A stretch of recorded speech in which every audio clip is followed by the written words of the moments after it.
The summer is going to be a lot of push-pull on the markets. People are having trouble finding conviction in a trade at the moment. We are in an era of stories, more so than we've been in a very long time. Momentum has worked very well. Momentum kind of feeds on itself. I think there's more room to the downside on the momentum stocks. There's a cautious undertone to this market. Over the longer term, it's still going to be earnings that drive the markets higher. The boat that's tilting back and forth, people are running to different sides of the boat can actually remain fairly stable. This is Bloomberg Surveillance with Jonathan Ferro, Lisa Abramowitz, and Anne-Marie Hordern.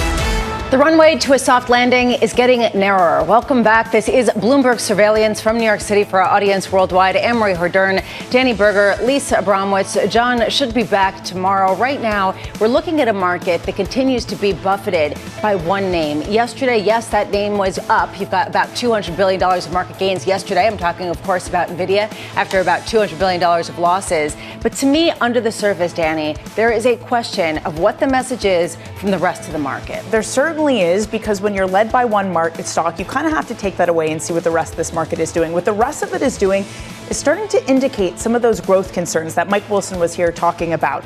So what happens when you get that growth concern? Maybe we actually see a regime shift and we move from defenses and not just NVIDIA. What this growth fear looks like, if you just put it into raw numbers, is that yesterday the S&P equal weight was down 0.7%, even though the S&P market cap weight was up 0.4%. Anne-Marie, when you take quarter to date, in the second quarter, the S&P 500 broadly is up more than 4%. When you take a look at the equal weight, it is down almost 3%. This is a market of many different stories, to Steve Eisman's point, and the stories aren't all positive. There are concerns under the hood about maybe weaker growth. There are concerns about weaker growth. We are seeing disinflationary story, but then there's these concerns, which is the Fed wants to see, but then these concerns about the labor market. I think a lot more people are talking about the cracks in the labor market, this uptick we've seen in jobless claims. At the same time, though, you have someone like Mickey Bowman coming out and saying, well, the bar is going to be very high, though, still, for us to cut before year end. I'm glad you brought that up. Add the Australian central bank having to deal with the fact that you saw a resurgence and unexpected acceleration in inflation. Canada also saw this, Danny.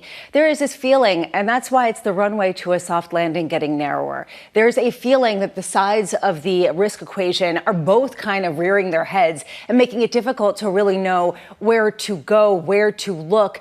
For the market, how much are they just going with soft landing because those two potential risks are just diametrically opposed? And by going with soft landing, do you mean going with NVIDIA? Because it is this world where we just don't know what's happening. And then the one sure thing is this narrative of AI, that's going to get us further. But I have to say, underneath the surface, it is confused. All you have to do is look at the corporate earnings yesterday. FedEx does really well. Carnival does really well. But then you have Pool coming out and saying people aren't buying pools anymore. There was a consumer conference where both Walmart and Target were talking about weakness of the consumer. It's gone away from that kind of ping-ponging narrative you've talked about, Lisa, where it's literally all happening on the same day. We're not lurching from narrative to narrative. They're literally all occurring right now. And even FedEx, was it the right kind of upside surprise to earnings when it's all about cost cuts? Right now in the market, you translate this all into positivity, at least on the market cap level. When you take a look at what we're seeing, moderate gains of about 0.1% after eking out some gains yesterday on the heels of NVIDIA, 55.42 on the S&P. Euro falling below 107 once again, retracing some of the lows that we saw last week in the wake of some of the snap election that was called in France. We do get the first round of elections, Anne-Marie, on Sunday. Emmanuel Macron losing a lot of clout, which potentially is what's dragging the euro down. Yeah, he is losing a lot of clout. We have a story out about individuals who are really trying to distance themselves, that are running in the legislative elections. They are trying to distance themselves from Emmanuel Macron because his brand of politics at this moment has become very toxic in France. And meanwhile, you are feeling these sort of inflationary fears, which is why bond yields are inflecting upward around the globe.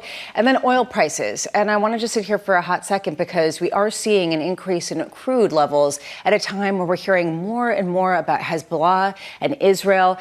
We've got Lloyd Austin coming out and saying this could be another front. Anne-Marie, to me, this is sort of percolating under the surface, but getting louder and louder. Absolutely. This is the geopolitical risk premium that we've seen come in and out of the oil market over the past few months. And now it's starting to creep back in because at any moment, people are concerned these skirmishes between Lebanese Hezbollah and Israel can actually expand and actually maybe would mean according to what the Pentagon has talked about, Iran coming in even more to back Lebanese Hezbollah than they have been, say, Hamas in Gaza. Also interesting, Peter Cheer yesterday said, be careful leading up to the U.S. election. Could any autocratic regime or bad actor make a move to impact oil prices? Because it is so important. You had Bob McMalley in the Wall Street Journal today talking about how important gasoline prices are to a presidential election. Which is the reason why we're focusing on that, in addition to just some of the soft landing possibilities, given some of the growth concerns today. Coming up this hour, we've got Katrina Dudley of Franklin Templeton on why she still believes in that soft landing. Wendy Schiller of Brown University, one day out from the first presidential debate, and Renmac's Neil Dutta on why the Fed should be cutting rates right now. We begin with our top story, U.S. stocks snapping 3 days of losses as investors look ahead to tomorrow's presidential debate and key inflation data on Friday. Katrina Dudley of Franklin Templeton writing this. We continue to believe in a soft landing. Today's economy is better than it was at the beginning of the year. The one risk on the horizon is the impact of the presidential election. Katrina, I'm so pleased to say, joins us now. Katrina, before we get to the presidential election, we have to go to the fact that, we began the show saying that the runway to a soft landing is getting narrower and narrower, and you're basically coming out and saying, actually, it's completely the opposite, and people are getting more confident, and we have complete conviction. Could you just sort of bring that together? Okay, so if we think about a soft landing, and you're talking about that runway being narrower, that's just the impact of data coming into the market and informing our investment opinions. So first of all, if we look at the beginning of the year and look at where we are, at the beginning of the year, the market was predicting 6 rate cuts. We were actually much lower in terms of the number of Fed rate cuts. So we were actually slightly more optimistic. The market has come towards us. It's interesting, though, because now soft landing is considered a bullish scenario. And I think that really it just doesn't understand the resilience of the U.S. economy. It doesn't also look at the fact that there are opportunities outside of the U.S. market as well. So you look at valuations and everything. So when we look at this soft landing scenario, we're very positive as we go into the second half of the year. I think that we've got good earnings support. We have a labor market that is not inflationary, and we do think that if I look at the impact of AI and all of those things, we think it's positive for a lot of sectors. Do you think Mary Daly is wrong of the San Francisco Fed? That this could be an inflection point, and that often it's sort of nonlinear when you see some kind of weakening in the labor market? I think in terms of calling an inflection point is very, very difficult because you're calling a kind of point estimate in time. And we look at the fact that you've got a Fed, which we really do congratulate for the fact that they have been telegraphing so clearly what they're paying attention to. They're paying attention to inflation, and we've spent a lot of time talking about that because it's come from such high levels. They're also watching that unemployment number. But we're coming from historically low levels of unemployment, and so we can normalize unemployment and we can still have a supportive market. I want to ask about what supports that market. The environment is positive, but we're talking about a soft landing. We're not talking about some huge growth engine. Or maybe, correct me, maybe we are. But how do the cyclical stocks catch up? If, again, it isn't this huge bout of growth, if it's just kind of this anemic soft landing? An anemic amount of growth is actually good for companies. Kind of a really aggressive amount of growth where you've got so many things happening, it's very difficult to plan for when you're sitting in that CEO seat. When you've kind of got tepid, but you've got predictable growth, I think it's much easier to plan and to forward forecast. If I was to tell you that, we know that things are only going to grow 2 to 3%, you can kind of get some productivity gains in order to be able to manage that, and so you can manage your cost in order to meet that revenue. When things are going, gangbusters, and your market's growing 10 or your revenues are growing 10, 15%, you're just adding bodies and you're adding cost, and then you take care of the efficiency. So I do think that productivity is where we're actually going to see some upward surprises in terms of driving earnings going forward.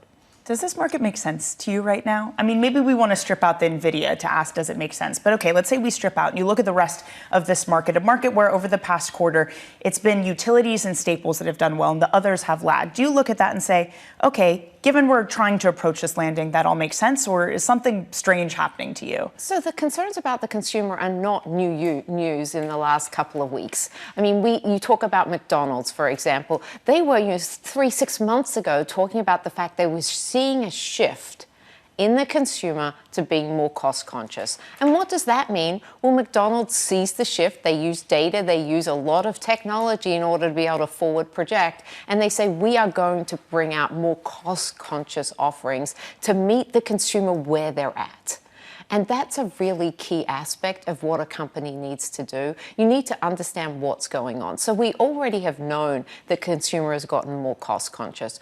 Going over to the oil prices and looking at what's happening at the pump, we know that that's also starting to pressure the consumer. Interestingly enough, a lot of people are using the strong US dollar to travel internationally. So oil prices are actually not such a big component of the cost of travel in this, summer vacation series as they've been in the past. So I think that there's just a lot of dynamics going on in the market, but we look at it, the fact that you've got a high-end consumer supported by a strong stock market, and they're very much a driver. The middle-income consumer has got a lot of good things going for them, and the low-end consumer we're paying attention to, but that strength in the job market is really positive for them. I'm glad you brought up travel, because in the consumer confidence survey yesterday, one thing they did notice, even though we have seen some subdued sentiment, is that most respondents say they plan to take, or at least half were saying they plan to take some sort of vacation in the second half of the year. So does that still maintain this idea that, okay, we're seeing disinflation, but services is going to be the most difficult?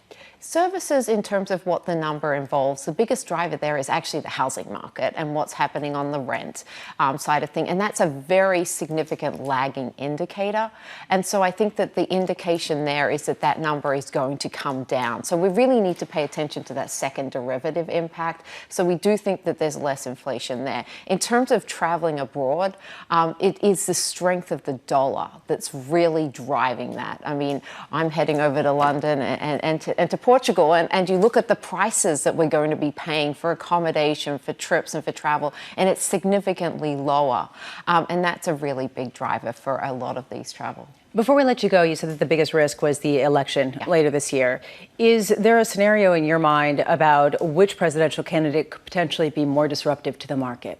I think the reason we talk about the fact that the presidential election is disruptive is the fact that there is no clear contender for the White House that we can bank on. And you had some data earlier yesterday. So if I take a look at what we think is going to happen, each of them has a unique platform, and each of them has sectors of the market that will work if they're elected and not work if they're not. And that's the uncertainty that we're talking about in terms of it's the difference in policy and the fact that you don't have a clear person that is going into the White House. As a result, what will happen is that all of the stocks will price in the fact that you're going to lose. Everyone likes to price in their downside. So we do think that once we get through the election, we'll have that kind of those gains come back into the market, but we see the risk. Katrina Dudley, thank you so much for being with us. Katrina Dudley, Franklin Templeton on her way to Portugal and London. Have a great trip. Right now, let's get you an update on stories elsewhere this morning. Here is your Bloomberg Brief with Yahira Hackes. Yahira. Hi, Lisa. The yen hovering around 160 against the dollar. That's the same level that triggered a sharp reversal in April due to suspected intervention. The latest move raising speculation that Japanese authorities may intervene to support the currency again. Japan's finance minister has said they are closely monitoring developments in the market and will take all possible measures as needed. With just days to go before France votes in the first round of its legislative election, leaders of the three biggest political groups clashed in their first televised debate. The debate became heated when the candidates discussed the country's retirement age, which President Emmanuel Macron raised from 62 to 64. The snap election in France has become a turning point for the country, with polls suggesting Macron's party is set to lose its majority. And shares of FedEx surging in the pre-market, the company announcing fourth quarter earnings that beat Wall Street estimates and saying it would buy back $2.5 billion of its stock over the next year. The better than expected results are a sign the company's sweeping reorganization and cost-cutting plans are taking hold. FedEx also hinting at a possible divestiture of its freight business, saying it's assessing the unit's place in the company's portfolio. That's your Bloomberg Brief. Lisa? Thank you so much, Yahira. Up next, neck and neck heading toward November. I actually think it doesn't matter who's president for the market overall. I really don't. There'll be subsectors where things will be better and things will be worse, but for the overall market, I don't think it matters. Nothing matters except for stories, and the one story that matters is NVIDIA. That is coming up next. This is Bloomberg.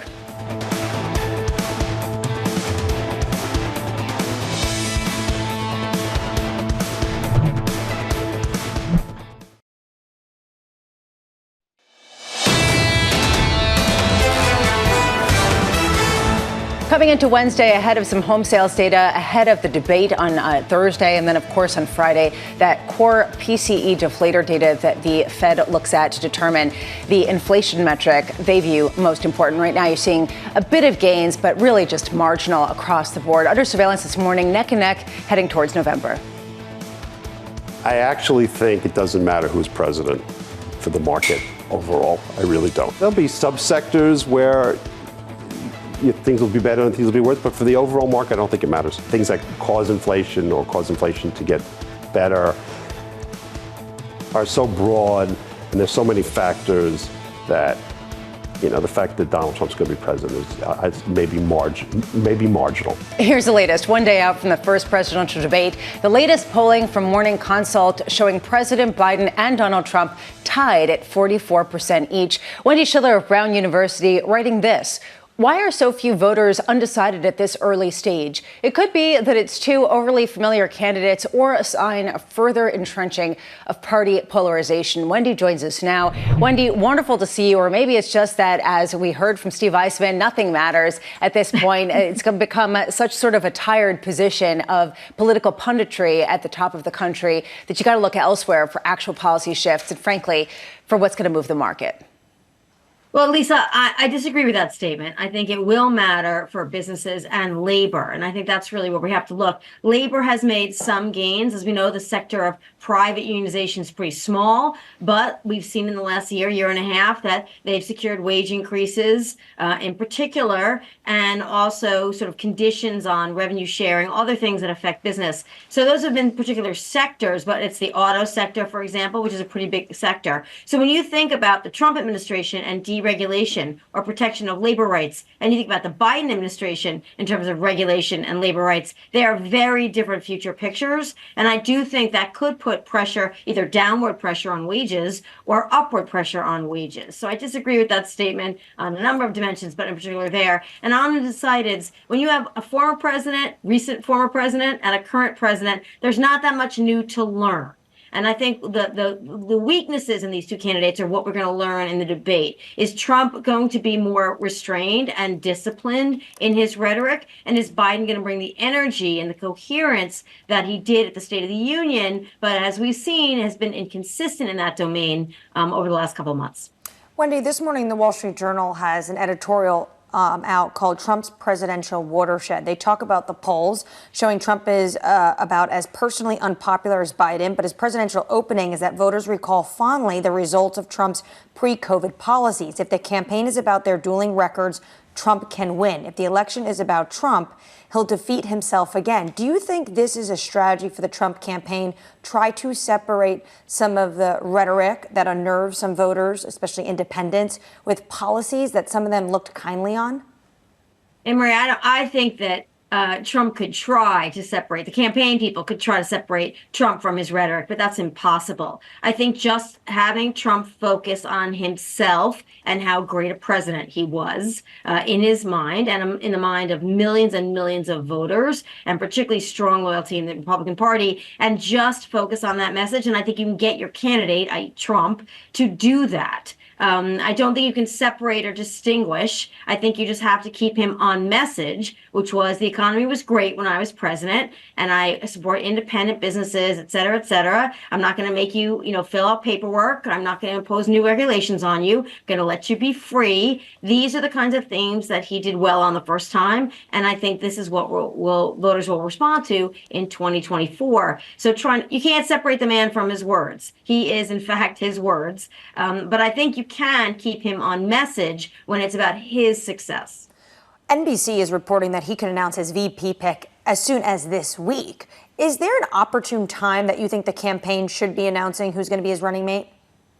Well, it's interesting to me. I don't think Trump cares who his running mate is. I think he believes he wins this election on himself or he loses it. And I don't think he thinks he's going to lose it. But I think if you want to mobilize voters that have not traditionally been Republican voters, Latino voters in particular, you might want to announce this now so you can get a foothold in your ground game among those voters for the next couple of months. The same would be true, let's say, for Tim Scott and African-American voters. To me, that's the advantage of announcing now, because these are constituencies that don't usually vote Republican that may be more responsive if you pick a Latino or an African-American for a VP choice. That would be a good strategy now. Your average North Dakota governor who's a sort of older white male, I'm not sure that gets them any traction. I want to move to the Democratic Party because last night we had the first member of the squad, Jamal Bowman, being kicked out. Really tough primary, the most expensive House race we've seen. Is this a sign potentially to the progressive base that they need to come more in line to the moderate center, especially ahead of November 5th?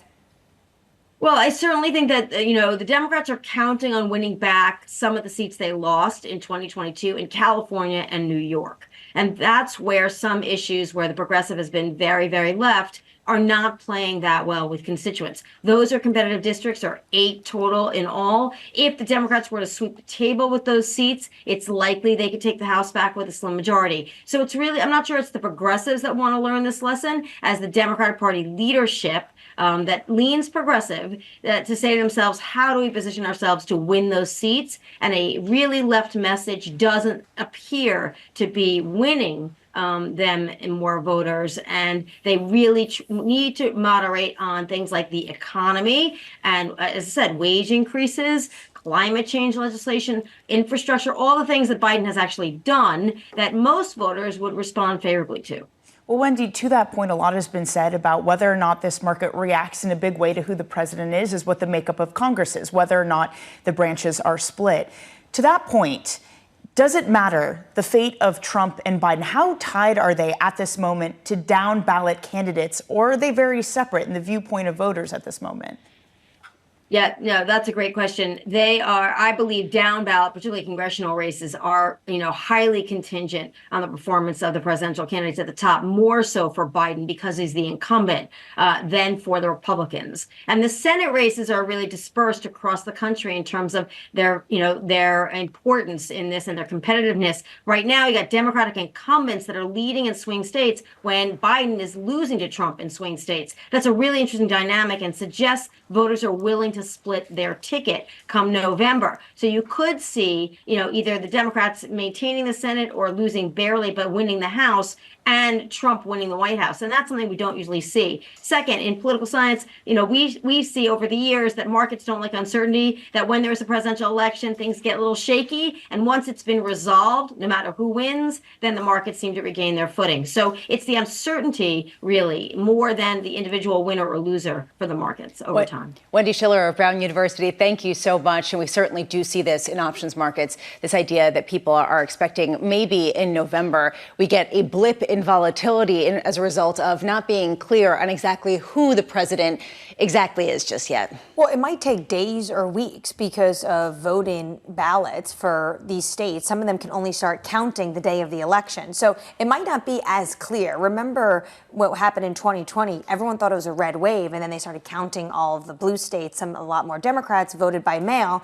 And then it was like, oh, actually, this is a lot closer than people were thinking, and markets were all over the place trying to price it in. And I think that you asked a great question, Danny, about the down ballot versus the top of the line, especially given some of the results that we saw yesterday. AMH was talking about Jamal Bowman losing to George Latimer in this New York district, a more moderate Democrat winning. And you just wonder if this is a larger message or just sort of something very specific tied to a very specific region. I mean, there's certainly a lot of specific things happening in New York, but Latimer, you could argue, is a candidate who looks a little bit more like Biden in terms of the political spectrum. So then brings this question, how tied are their fates to Biden? I think it's really interesting, Wendy, talking about split tickets and this idea that you could have Trump, but you still have Democrats retain certain parts of Congress. I think we've mostly been talking about it split the other way. So it's just kind of interesting to hear these outcomes. And we have a split market where some people think that it matters and other people think it doesn't matter at all. Just focus on NVIDIA. Right now in markets, you are seeing a little bit of a lift, but little bit being the emphasis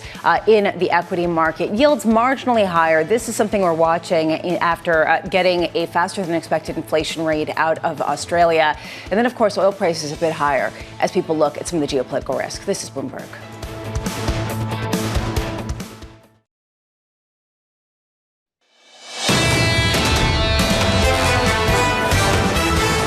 Three hours to the start of the open as we look to whether or not we're going to get this ongoing divergence between NVIDIA and everyone else. Good morning. Welcome back. This is Bloomberg Surveillance, taking a look at mild gains that are really being clawed back as the session grows older, basically flat on the S&P, 55.38, with the NASDAQ actually outperforming once again. NVIDIA getting a bid. You could see that bifurcation continuing. NASDAQ up 0.2%. The Russell 2000 down 0.25%. And Danny, we've been talking about this throughout the morning, and I think this is going to be a theme for quite a while. How long can this divergence keep going on? Is this just pistons of an engine that are just sort of firing in different ways and keeping everything afloat, or does this represent some real weakness and potential fear under the surface? Whatever it is, it's maddening. This is a market that is increasingly feeling like a zero-sum game, that for some reason, NVIDIA and all those momentum names can't be up the same day as small caps. It doesn't necessarily make sense. Maybe it's just that momentum is such a strong force that on any given day, either momentum is doing well or momentum is doing poorly. Again, we're not necessarily trading on sectors. Mike Wilson talked about the idea that this is dead. We have to trade on idiosyncratic stories, as he and also other guests talked about yesterday. So that means the market as a whole isn't rising or falling together. It's just the pistons, one after another. There are these lifeboats, as Mike Wilson was saying, right? And people are just basically going from one lifeboat to another as they get scared about one losing some cloud. The one thing that he said would really change this scenario would be true growth fears, which is a reason why it's interesting to look at what's happening in the bond market. It used to be that higher yields were negative, and then lower yields were also negative if they came on the heels of growth scare. Now we're in sort of a strange place. We're looking at two-year yields marginally higher on the week, but down about a basis point right now on the day, 4.73%. 10-year yields higher after we got that inflation spike in Australia, 4.28% rounded up. This, to me, though, it really exemplifies this concern. Chinese 10-year yield falls to the lowest since 2002 on growth concerns. You see the currency weakening dramatically. This, to me, highlights, are lower yields good or bad for the economy? Are they good or bad for the stock market? And that really is one of the key questions that we keep hearing, Danny, from a lot of guests. It's really true. And for the meantime, I think part of that tension is also playing out in just a static bond market, a bond market that refuses to move out of a range. You could say, well, maybe it's because we've already priced in something like 50 basis points of cuts. And you hear from someone like Michelle Bowman, who makes it clear that we might even not get that. So how can you really trade anything anymore at this point? You are just stuck. Not to mention that we're getting into the summertime where everyone just wants to be on the beach and not at their trading desk. And not to mention, while that's happening, we're getting all this political news. So it is a tricky market to be active in. If they want to be on a beach, where do they want to be on a beach? Maybe in Europe they want to be on a beach because the euro is weakening versus the dollar and continuing its descent. It's a weakening trend. We can see south of 107. We can see 106.84 as people rejigger some of the concerns about Emmanuel Macron losing clout and losing in the polls. I have to say, putting aside the French election, Emery, looking at travel and looking at Carnival, the fact that Carnival had record bookings, that they were talking about record spend, that they upgraded their forecasts at a time where supposedly we're worried about weakness. How do you put these two things together? Well, this is what I found so fascinating about the consumer sentiment yesterday. People are a little bit nervous still. Higher prices are still dogging them. They're still concerned a little bit about the cooling, some of the cracks we've seen in the labor market. Yet, many of the respondents said they still plan to travel in the second half of the year. They all, to Danny's point, want to get on a beach. They want to travel. It's not just international travel. You know, to Katrina's point earlier, international travel, that's very good for Americans right now because of the strength of the U.S. dollar. But this consumer sentiment survey is also talking about domestic travel. So it's that also bifurcation of what people are willing to spend on. Meanwhile, under surveillance this morning, Fed Governor Lisa Koch saying rate cuts will be appropriate, quote, at some point. And the economic data will dictate the timing. Koch also expected inflation to moderate slowly this year before more rapid progress in 2025. The Fed's preferred measure of inflation, the PCE deflator, due out on Friday. Danny, is any of this Fed speak so useful right now? I think it is. Okay, so many arguments have been made. Don't listen to the Fed. What they're saying doesn't align. But we're kind of hearing this thing. You heard it with Lisa Koch and with Mary Daly. No one's saying we're there yet. No one's saying, okay, it's time to cut. But you're hearing the doves get louder and more bold in their statements. They're starting to talk about labor market concerns. They're starting to talk about inflation being reined in. Okay, this isn't even across the board. You know, Michelle Bowman saying that maybe a cut is necessary if inflation rears its head. But it's more bold doves, and I think that means something. It does. I think the idea of what people's shift has been, at least mentally, I would agree with that. Shares in FedEx flying in the pre-market. The company's profit beat estimates as a sweeping plan to restructure and cut costs takes effect. FedEx also said it would buy back $2.5 billion of stock over the next year. MH, is this the wrong kind of upside surprise in profitability? I think that was a good way you put this, because so much of this is about cost cutting. It's a potential that their freight business, they might look at unwinding. Then people are saying what they're doing in terms of cost cuttings is actually working. And that's why they had a good earnings report, and that's why the stock is moving higher.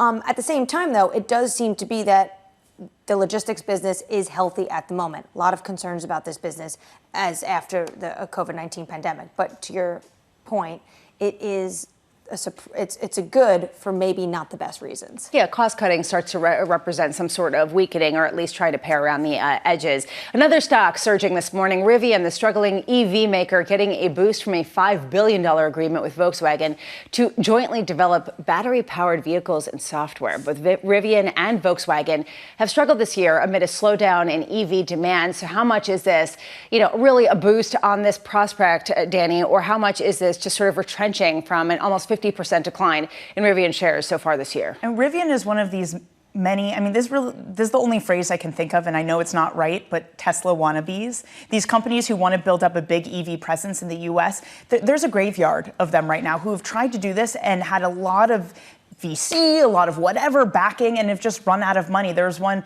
Fisker that filed for bankruptcy literally just last week. It ran out of cash, couldn't keep going.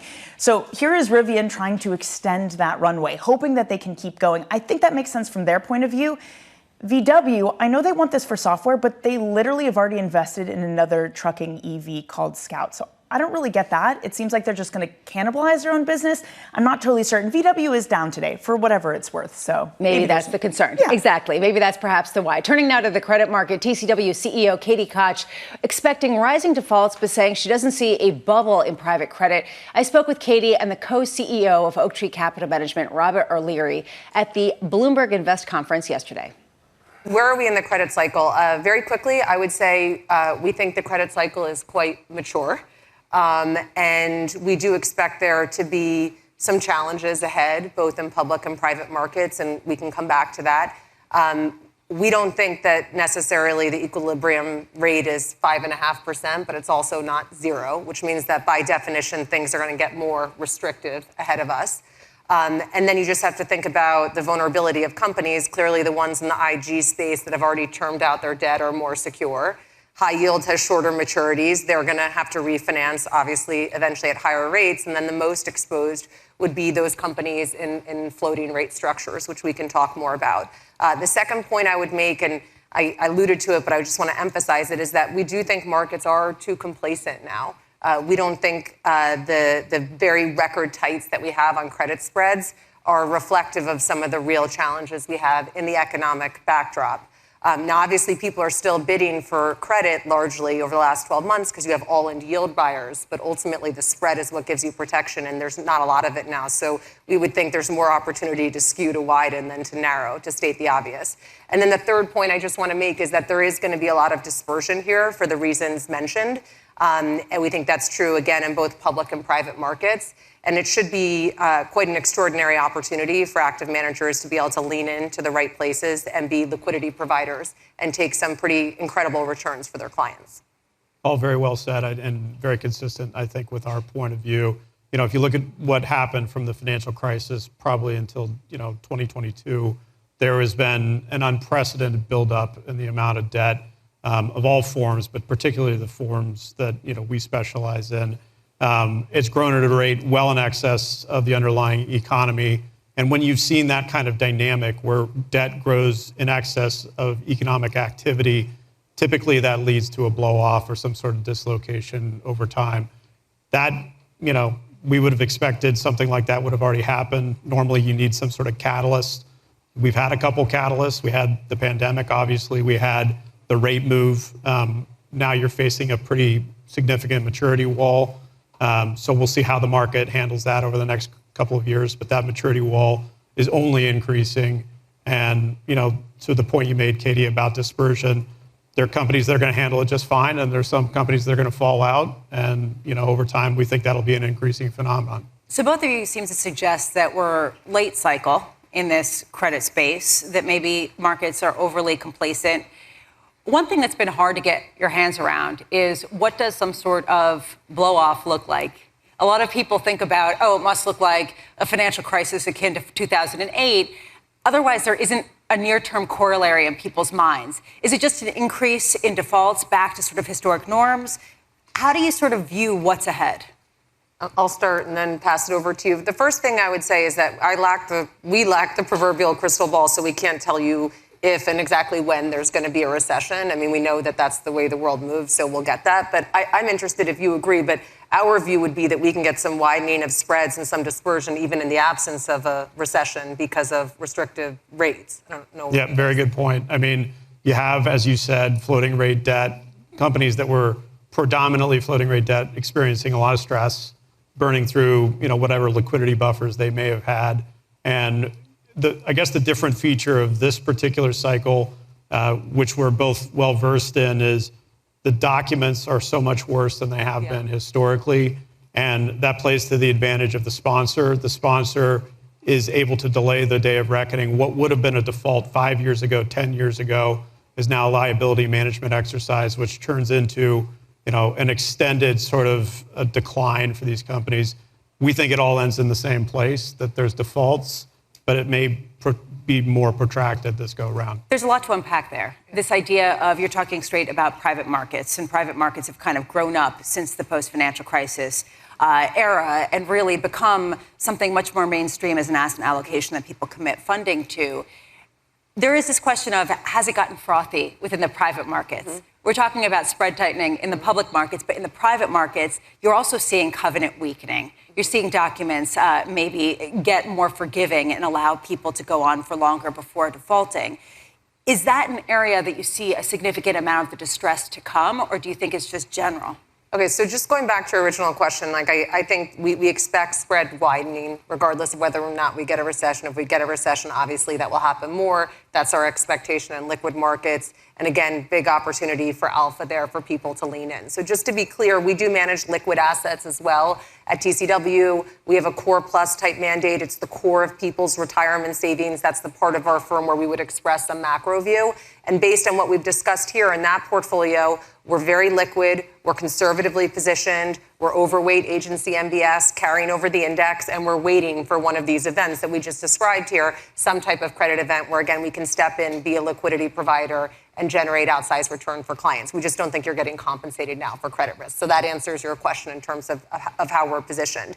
And that's what we've done historically at TCW, is wait for those dislocations and lean in. As an example, in 2020, which we alluded to with the pandemic, we put $20 billion of credit to work in a few weeks because that gave us the spread widening opportunity. So we can't tell you exactly. This time will be different. We know that in terms of what the market will do, but the spreads eventually will widen, and you want to be liquid and be able to take advantage of that. That was my panel with Katie Koch of TCW and Robert O'Leary of OakTree at the Bloomberg Invest Conference, which just continued today. There was a great panel yesterday with Anne-Marie, with Gary Gensler this afternoon. Our own Danny Berger is also going to be there. I do want to just note, Southwest Air coming out and seeing its revenue per available seat mile declining 4 to 4.5% in the second quarter, with available seats up 8 to 9%. Shares are tanking right now on the report that we just got, down almost 11% at one point, 10.4% currently. We'll follow that story in the hour to come. Right now, let's get to an update on stories elsewhere this morning. Here is your Bloomberg Brief with Yahaira Hackes. Yahaira. Hi, Lisa. Paramount is talking to potential international partners for its streaming TV business. Co-CEO Chris McCarthy told staff a deal could transform the online service and make it profitable. Earlier this month, Paramount's controlling shareholder, Sherry Redstone, turned down a merger offer from Skydance Media. The company also announced it has hired investment bankers to sell certain assets and that the proceeds will be used to reduce debt. All this announced yesterday at a town hall with employees. Julian Assange has arrived back in Australia as a free man. Assange pleaded guilty to leaking national security secrets, ending a 14-year legal drama that once left him imprisoned in the UK and in self-imposed exile in a London embassy. The WikiLeaks founder entered the plea in a U.S. courtroom in the Northern Mariana Islands. The agreement resolves an international fight to prosecute Assange over the leak of U.S. military documents and diplomatic cables starting in 2010. And England advancing to the knockout stages of Euro 2024, but their fans aren't too happy with how they did it. A 0-0 draw with Slovenia was enough for them to top their group, but fans jeered and threw beer cups at the team, which scored just 2 goals in its 3 group matches. Poland's draw with France and Austria's win over the Netherlands means England now has a favorable draw for the knockout rounds, ending up on the opposite side of the draw from tournament favorites Spain, France, Germany, and Portugal. That's your Bloomberg Brief. Lisa? Thank you so much, Yahira. Up next, the Fed's patient tone. With significant progress on inflation and the labor market cooling gradually, at some point, it will be appropriate to reduce the level of policy restriction to maintain a healthy balance in the economy. That's coming up next. This is Bloomberg Surveillance.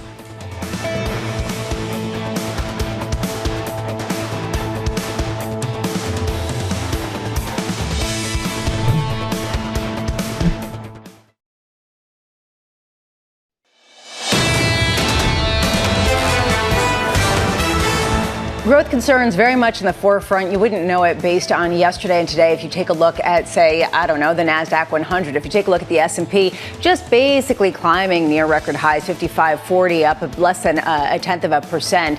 But when you can look under the hood, you can see the outperformance very much from big tech and not from some of the other sort of more cyclically sensitive areas. You can see the 10-year yield higher with inflation concerns in the front and crude up 0.9% on geopolitical risks. Under surveillance this morning, the Fed's patient tone.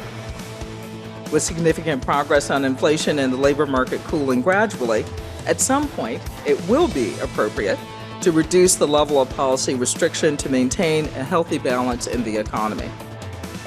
The timing of any such adjustment will depend on how economic data evolve and what they imply for the economic outlook and balance of risks. Here's the latest light on economic data and Fed speak today. We'll just get the new home sales at 10 a.m. Eastern as investors look ahead to Friday's core PCE deflator. Neil Dutta of Macro Renaissance Research, Renaissance Macro, writing this: the Fed needs to get on with it.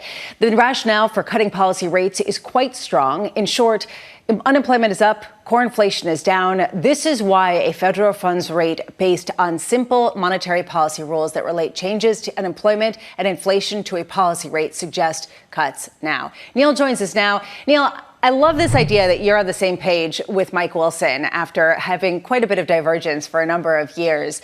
Why are you saying just get on with it? And why are you beating the drum right now, saying as loud as you possibly can, you are making a mistake? Well, so I would say a couple of things. I mean, to me, it's just look at the realized data. The unemployment rate is up. It's up about 60 basis points from its low. So far, it's been rising about 30 basis points every 5 months, which all else equal would imply that it would be around 4.4% by year end. That's higher than where the Fed currently thinks it's going to be. And if you look at core inflation, after some wobbling earlier this year, which I think the Fed is a little bit too concerned about, generally speaking, the trend in inflation is lower. Core PCE inflation is likely to be around 2.5% in May. To me, it's thinking about which direction are both of these indicators going over the next 6 months. What's the risk for unemployment? Is it higher or lower from here? I mean, with initial jobless claims rising and the hiring rate low, I think the risk is that the unemployment may rise a little bit, not a lot, but a little bit from here. And with respect to core inflation, there's still a significant amount of disinflation in the pipeline. I mean, Powell's going around worrying about import prices. The dollar's basically running at year-to-date highs. That's going to put downward pressure on imported consumer good prices. We know that things like used car prices have more room to deflate over the summer. New car prices are already declining year over year. Yeah. And auto adjacent services like maintenance, repair, motor vehicle insurance, those will continue to come down. Well, Neil, I just want to break in. No, I just want to break in here because I understand all of these points and I think that they're valid points. And I would love to talk extensively about each individual one, especially in light of the fact that inflation came in hotter than expected in Canada, came in hotter than expected in Australia. And some people are arguing that some of these indicators are going to reverse into next year, especially if rates come down. I'm thinking of housing in particular. How do you assuage those concerns, especially given the readings we got in Australia as well as Canada? Well, come on, Lisa. You're cherry picking some of the data. I mean, this is after, Canada's cutting because the inflation numbers were coming in better than expected a few months ago. So we're going to, these numbers ebb and flow. You have to have a fundamental framework for why the data will move the way they do. You can't just be a slave to the high frequency numbers as they come in, because that's a recipe for making a mistake. You have to actually have a fundamental framework for how these things will operate. Where's the upward inflation surprise coming from? I mean, if the Fed's cutting, it's interesting, financial conditions, people are making that argument. Well, if the Fed eases, financial conditions will ease, growth will pop and so forth. Look at mortgage purchase applications, Lisa. I mean, the fact that rates have been already coming down, if you look at 10-year yields, they've generally been falling. What's that done for purchase applications? Hold on a Not second. much of anything. Much of anything. Neil, the thing is that when you talk about cherry picking data, you could cherry pick data any which way and you could tell a different story. It's not as if there's one overarching narrative that dominates. So it seems like you've coalesced around one set of data that is more important to you than, say, all of the perspectives that we're getting from, say, Carnival, with travel picking up, the idea of, certain, retail sales picking up. The only data that matters, Lisa, is unemployment, U3 unemployment, which is, in a wide body of Fed research as the single best labor market statistics that we have. That was a comment from Janet Yellen back in 2013. Unemployment and core inflation. Those are the indicators that are in the Fed's SEP. You want to talk about Carnival? Okay, for every Carnival, there's a pool. Okay, fewer home renovations. For every Carnival, there's a Home Depot. Okay, it's sort of, let's focus on what's in the summary of economic projections. That's ultimately how you back out the Fed's reaction function. In those projections are unemployment, core inflation. You want to talk about economic growth. They look at real GDP as well. Tell me what is the right tail for economic growth has basically been clipped. I don't really see much upside right now. I think growth is running at about 2. Maybe you can talk me into 2.5%. I wouldn't be lighting my hair on fire around recession, but there's not much upside risk. Well, Neil, let me jump into this because I think this discussion in itself just really hones in on the point that people can come away with different ideas. Whether or not you think it's the right one is a different discussion, but the Fed is doing just that, Neil. I'm sure you would agree with Mary Daly about the inflection point of unemployment and of the labor market, but for every Daly, there is a Bowman who says that inflation could go higher and that they could be hiking. So in your view, if the Fed is, for some of them, setting rhetoric to yesterday's problem, when we do get cuts, how violent does it look? Well, right now, if all we're doing is just waiting on a few more months of inflation data, then it won't look that violent at all. I think they could probably be talked into a cut in September. Someone like Bowman, if the inflation data continue to sort of do what they did in May through the summer, then I think it'll be very difficult for even the hawks on the committee not to at least make a nod to cutting over the summer. And, folks like Governor Waller, all they're really doing, I think, is just following the last few months of data. That's kind of setting their tone. So in other words, their rhetoric is somewhat conditional. So if the data changes and their rhetoric quickly changes, then I think things will be okay. Now, if that doesn't happen, it could be a problem. I will say that I do think that, we'll get another soft June, inflation report. That'll be coming out, I think, in a couple of weeks' time. And as that happens, I think the doves on the committee are going to be fighting tooth and nail to make a more sort of meaningful signal at the July FOMC meeting. So that's kind of what I'm looking for. Neil Dutta of Renaissance Macro. Unfortunately, we're out of time. This has been fun. We should come back and have a longer sort of debate session because honestly, this is the debate on Wall Street right now. How do you have conviction at a time where everyone's cherry picking data? And frankly, that is the only game in town. Neil Dutta disagrees. He thinks that there is only one game in town. Come on, we could talk about it again.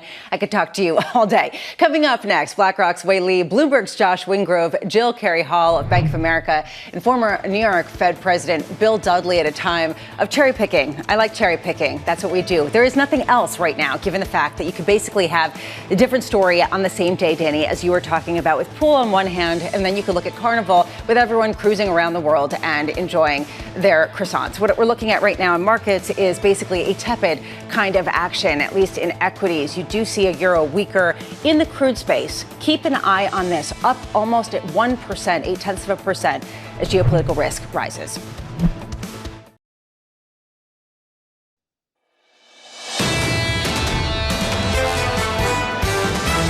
Right now, it's soft landing. Great.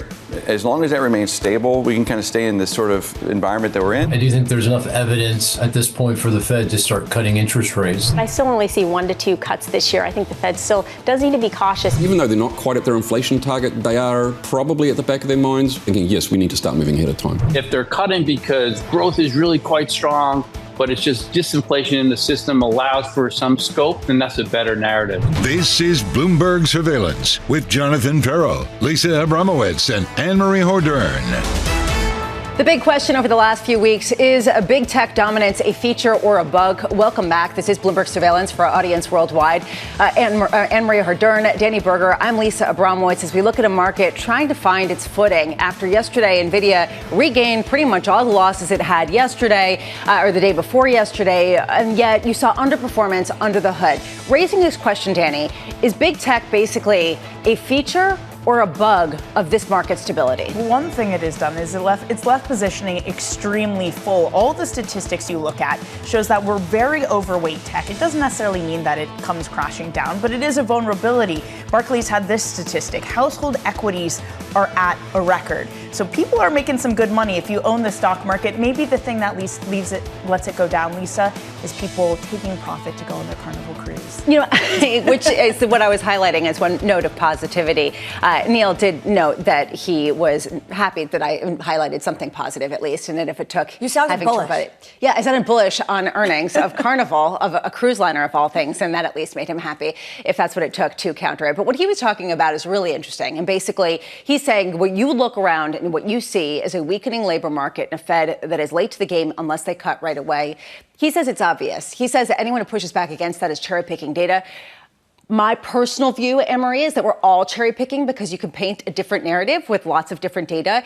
But this is what's making the market right now with a growing number of people who are saying, actually, it is a weakening in growth that should be the dominant story. And it felt like he was at this moment on the side of almost Mary Daly, basically feeling like this is an inflection point. He said, basically, you can't be a slave to some of this high frequency data. You have to focus on two.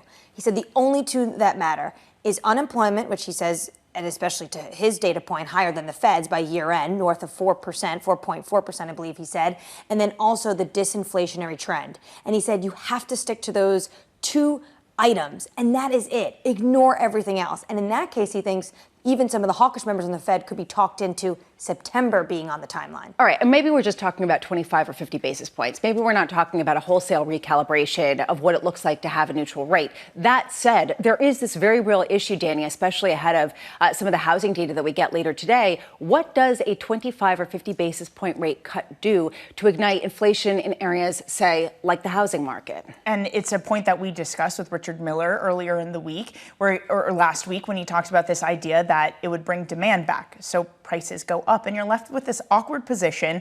May I cherry pick Canada? That you have a situation like Canada where what they've done is they've lowered rates only to see inflation surprise to the upside. I think that's what policymakers in the U.S. want to avoid, because they did a verbal equivalent of that earlier in the year. And we could cherry pick Australia as well with a similar type of situation on hand. In markets, the situation on hand is staring into the sun and doing nothing. That's at least what you're seeing on the index level for the S&P, clawing back almost all of the gains from earlier this morning, basically flat, 55.37, which you could see as euro weakness. I think it's interesting to see that we have broken through that 107 level pretty consistently. That is retracing the lows, the weakest levels that we've seen since last week amid some of the concerns around the the snap election, 106.83. 10-year yields higher because of the cherry picking of Canada, because of the cherry picking of Australia, and what that might mean for global yields and inflationary pressures. 428 rounded up on the 10-year. And crude, I keep watching this. How much do we start to worry about the geopolitical risk with what's going on with Hezbollah, given some of the concerns we've heard from Lloyd Austin, given some of what we're seeing just around the world, up about 0.7%. Coming up this hour, Wei Li of BlackRock saying concentration in tech is a feature, not a flaw. Former New York Fed President Bill Dudley on the risks of the U.S. budget deficit. He cares. And Carey Hall of Bank of America with a bullish long-term outlook for small caps. We begin with our top story. NVIDIA and mega cap tech bouncing back after the chip maker suffered a $430 billion plunge. Wei Li of BlackRock writing this: the concentration in U.S. tech stocks is a feature, not a flaw of the AI theme. We stay overweight U.S. stocks on a 6 to 12-month tactical horizon and still prefer the AI theme. We like industrials and healthcare as stock gains broaden out. Wei Li joins us now. Wei, wonderful to see you. Let's start with the idea of broadening out. We saw that for a hot second. Every time that big tech kind of fades a little bit, we see the broadening just try to get some more steam. What do you make of that? This idea of the sort of pistons of the market that are sort of operating counter to one another? The way that we see broadening out is not necessarily coming at the expense of the leaders, right? So we continue to have the overweight in the tech sector, in the likes of NVIDIA, in the likes of Magnificent Seven, because they continue to deliver very strong earnings that are on par with the price appreciation. So we still like that.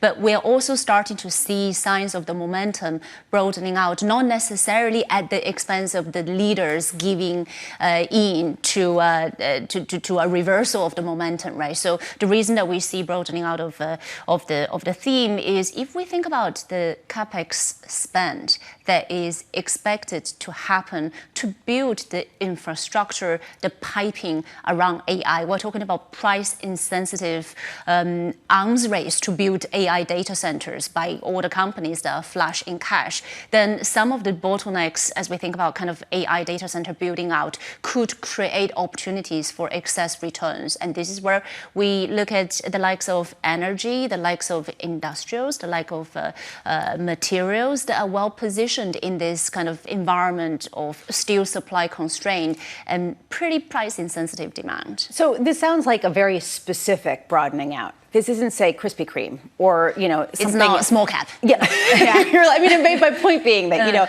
there are a lot of names that don't necessarily fall within this. Krispy Kreme has a lot of fans and has a McDonald's deal or a Walmart deal. I don't remember which. But anyway, that disclaimer aside. My point being here, this isn't tied to the consumer. This isn't something that's speaking to the macroeconomic place. It's more speaking to the sort of trend, the mega trends that you're talking about. Is that a correct way of framing your view? I think that's very fair. And if you look at the earnings season that recently wrapped up, 8 out of the 11 sectors managed to grow their margins, which gives us confidence that this theme is broadening out. And it's not just public market either, right? It's private market. If we think about kind of the role that infrastructure will have to play to support the build out of AI data center that is needed across sectors, that is a private market play that also allow us to have exposure to early winners of this mega force. So we're talking about a continuum, a combination of public and private markets to position for this mega force playing out that has still a very long runway in our assessment. So even if those specifically aren't exposed to the consumer, you look at the customers of NVIDIA, which are very concentrated in the hyperscalers, in Meta, in Google, increasingly Apple. But these are companies that are kind of exposed to the cycle. If you think about advertising revenue, if you think about Apple and its ability to start a new cycle with iPhones. So in a roundabout way, could that come back to affect AI? If these companies, for some reason, turn around and say, hey, we don't want to commit as much CapEx, and there's a lot right now that they're committing to building out our AI infrastructure. No, that's absolutely right. There are caveats to our conviction in the AI theme. One is if the promised CapEx actually do not play out for whatever reason, right? It could be demand is not quite there. It could be that the supply is just not quite there. It could be regulatory reason, and you talked about about hyperscalers, they have committed to net zero targets, which in the context of energy constraint may not, something is going to have to give, maybe. So when you bring all of this together, it's possible that the incredible capex spent forecast that companies are talking about may not come to fruition, which is one way that the AI theme may not go all the way. But what you just described in terms of the customers of NVIDIA being quite concentrated, this is actually precisely the reason why we also think that the concentrated nature of market at this point is a feature, not a bug of the AI theme. It has been very, very different compared to kind of the dot-com bubble, both in terms of kind of the diversity of the customer base, but also in terms of the extent to which earnings have come through. So we are comfortable with the fact that so far the rally in the US equity market is very concentrated in the names that we actually have liked for a while. So what will it take for me to be able to buy small caps? What needs to change? Oh, this is a broader question. I mean, small caps, they are more vulnerable to high for longer in terms of the funding environment, in terms of the rate environment. We still have the view that the Fed will be able to cut this year, 2 cuts likely this year. But as you talked about Canada, you talked about Australia, you know, like inflation has not gone away, right? We're still in an environment of labor shortage, net zero transition, creating supply constraint, still in the environment of persistent inflation. So even as central banks start cutting, they're not going to be able to go all the way that they were able to in the past. Another example, emerging markets. A lot of emerging market central banks, they have been further ahead in the rate cutting cycle, and now they are further kind of ahead as they kind of come to the end of that rate cutting cycle. And what we see is that they are stopping at a higher level compared to pre-pandemic, but they're also stopping at a higher level compared to expectation as they start this rate cut cycle, which I think it's a leaf from the book that developed markets can actually kind of consider as developed market also embark on this rate cutting cycle, which is very unusual. Do you buy into this narrative, and we see this concentration in the United States, specifically in tech, that a lot of this also is fueled as of late because of some of the political uncertainty around the world, especially in places like Europe? I think so. Just statistically speaking, the fact that European equities gave back most of their relative outperformance because of the political uncertainty make the US exceptionalism even more pronounced, right? So indeed, it has been partially a result of the political uncertainty and the read across to European equities that make US equities look better. But there are also foundational drivers of this concentrated rally. You know, we're talking about transformations that the likes of which, especially the speed of which we haven't seen in a very long time, if ever. And when we're talking about transformations being driven by a selective kind of concentrated number of names, it's no wonder in our view that they are also driving the stock market. So the concentrated nature in a way is supported by the drivers of the transformational environment that we're in, and the rest of the world coming under pressure because of political uncertainty further exacerbate that. Well, just to that point, the idea that maybe the U.S. is doing so well partly because everyone else is kind of not doing that great. There's this question right now, the Japanese yen just weakened its lowest going back to 1986 versus the dollar. This has been an ongoing trend. This is not because of necessarily economic weakness. This is because of monetary policy, inflation, et cetera, et cetera. A lot of people have been bullish on Japan for a long time, including yourself. Mm-hmm. Does this make you less bullish to go in on a non-currency hedged basis? Wow, I would observe that Japanese equity market is negatively correlated with the currency. So a weaker currency potentially can actually create momentum for the exporters within the Japanese equity market.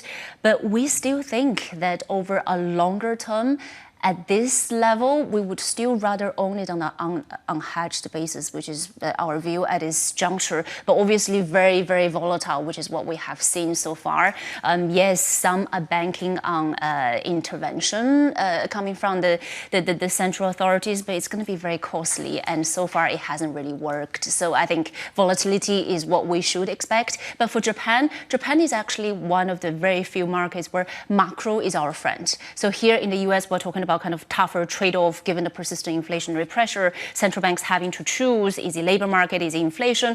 But in Japan, inflation is coming through in a gradual way, exiting decade-long deflationary mindset, stoking animal spirit, earnings are getting upgraded, and companies are beating their earnings, and the reforms are just getting started. So for all these fundamental reasons, we're overweight. The currency has been really somewhat inconvenient given the volatility that it has created. Inconvenient looks like 160 in terms of yen, talking about the weakest yen going back to 1986. Wei Li of BlackRock, always wonderful to see you. Thank you so much for being with us. Right now, let's get you an update on stories elsewhere this morning. Here is your Bloomberg Brief with Yahira Hackes. Yahira. Hi, Lisa. The ECB indicated that investors are reasonable to expect 2 more rate cuts this year. Governing Council member Olli Rehn, who's also the governor of the Bank of Finland, said that officials must ensure inflation returns to 2%, but they shouldn't overly dampen economic activity. The big picture is that, and our projection is that the European economy is heading for a gradual recovery this year. Shares of Southwest are falling in the pre-market after the airline cut its revenue forecast for the second quarter. Southwest now expects a decline of as much as 4.5% in revenue per available seat mile, down from previous estimates. The company saying the adjustment was driven by complexities in adapting its revenue management to current booking patterns. And listen up, Disney fans, the Fast Pass may be about to get even faster at Walt Disney World. Starting next month, Disney's Florida theme parks will let visitors reserve a space in line for rides up to a week in advance. Right now, parkgoers can only book a day ahead. The new system will be called Lightning Lane Multi-Pass. Guests at Disney hotels will be able to make 7-day reservations for up to 3 rides. But there is a cost. For example, the Multi-Pass, which allows for 3 reservations, starts at $15. That's your Bloomberg Brief. Lisa? This is my shocked face that there's an extra cost for something at Disney World. I'm just saying, if anyone's ever been. You can make a reservation, like you'd go to a restaurant for a ride. Yeah, well, otherwise. This would have been useful for last time I was there, because I didn't get to go down Space Mountain. They closed it when I arrived. How old were you when you went? No comment. All right, up next, counting down to the first presidential debate. The weaknesses in these 2 candidates are what we're going to learn in the debate. Is Trump going to be more restrained and disciplined in his rhetoric? And is Biden going to bring the energy and the coherence that he did at the State of the Union? That's coming up next. This is Bloomberg.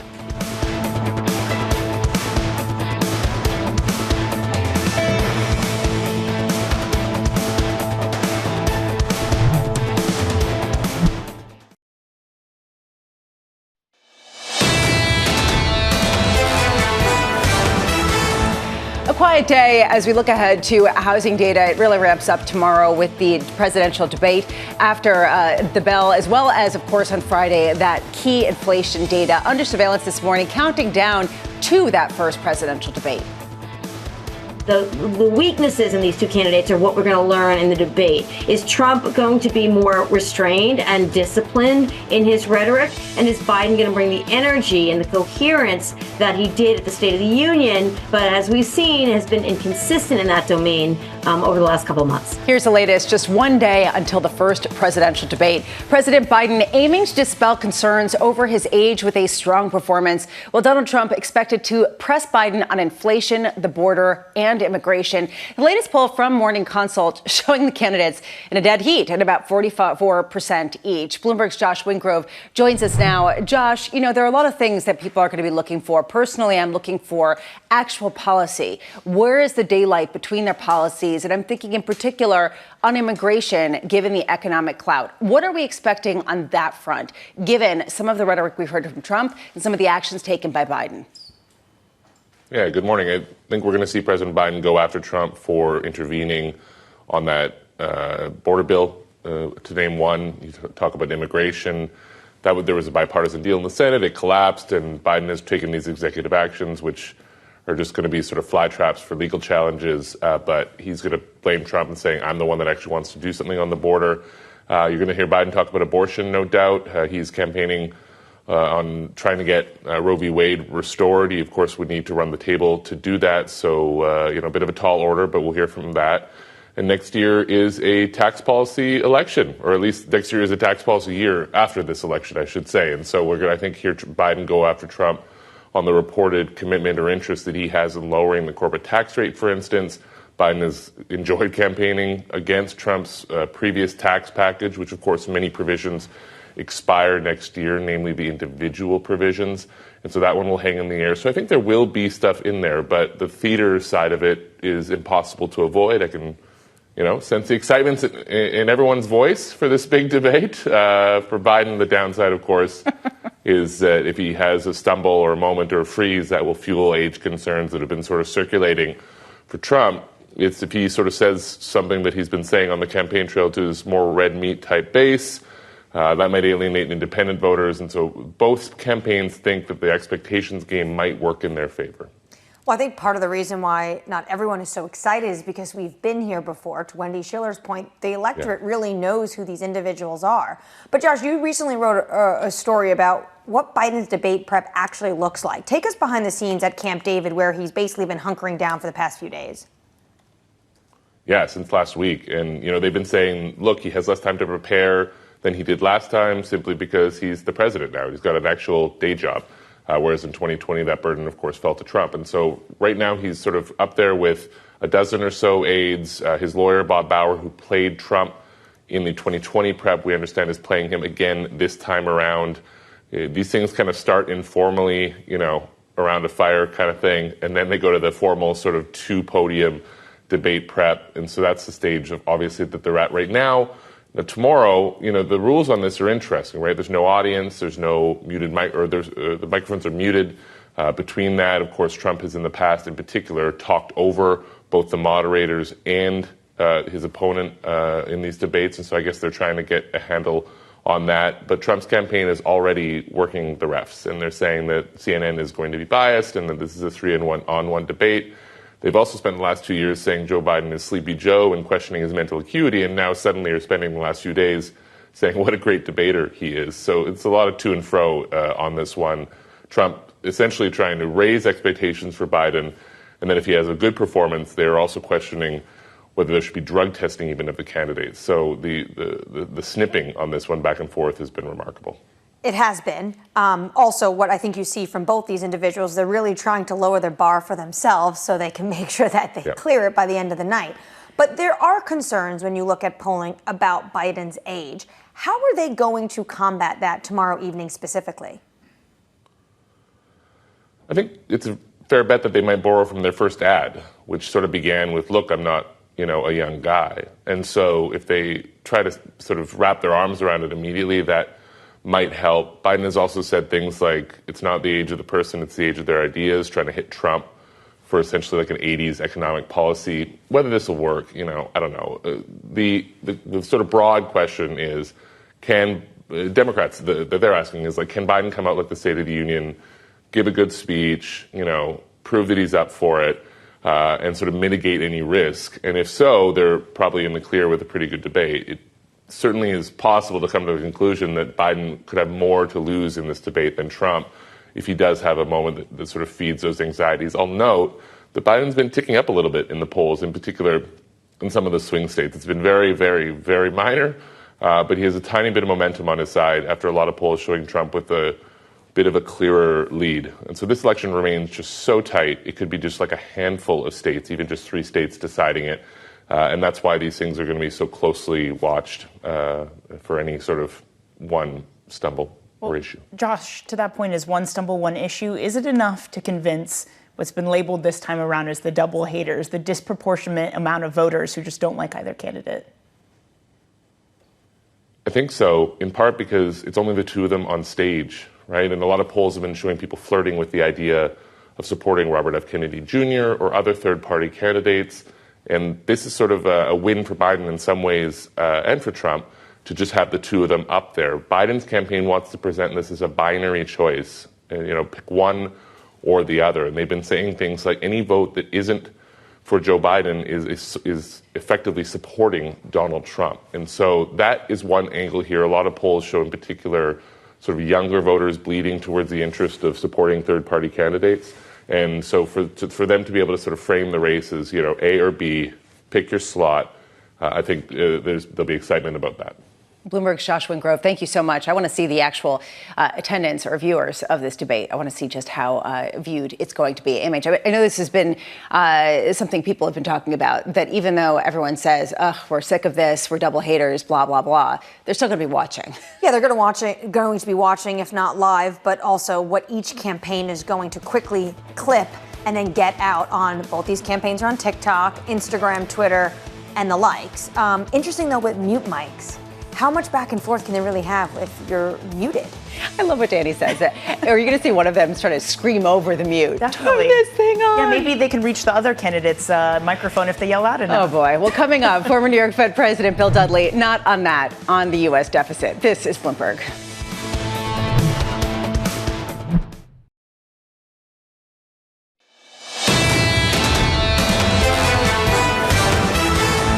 And the moderate gains have turned to losses as we take a look about 2 hours to go before the opening bell. And you can see S&P futures falling into the red after being in the green for most of early trading, 55.34. Nothing pretty significant about this except for the mix under the hood. NASDAQ 100 up about 0.1%. You can see the Russell 2000 down almost 0.5%, which really raises the question of how concerning is this about the growth prospects for an economy. And does it even matter, Danny, at this point, given the fact that, as we just heard from Wei Li, basically, if you are bullish on stocks, you are bullish on an AI trend, independent of any macro trend. And I love that she was like, this will broaden out because utilities will do well because they need to build up AI infrastructure. Infrastructure does well. So it's interesting to hear people talk about it broadening out, but are like, no, not small caps. Though. Right. No, not cyclicals, though. Broadening out, very specific Yes. broadening out. This is a particular cadre of stocks that will do well. What you're seeing in the bond space is yields marginally higher in the United States, especially after what we saw in Canada,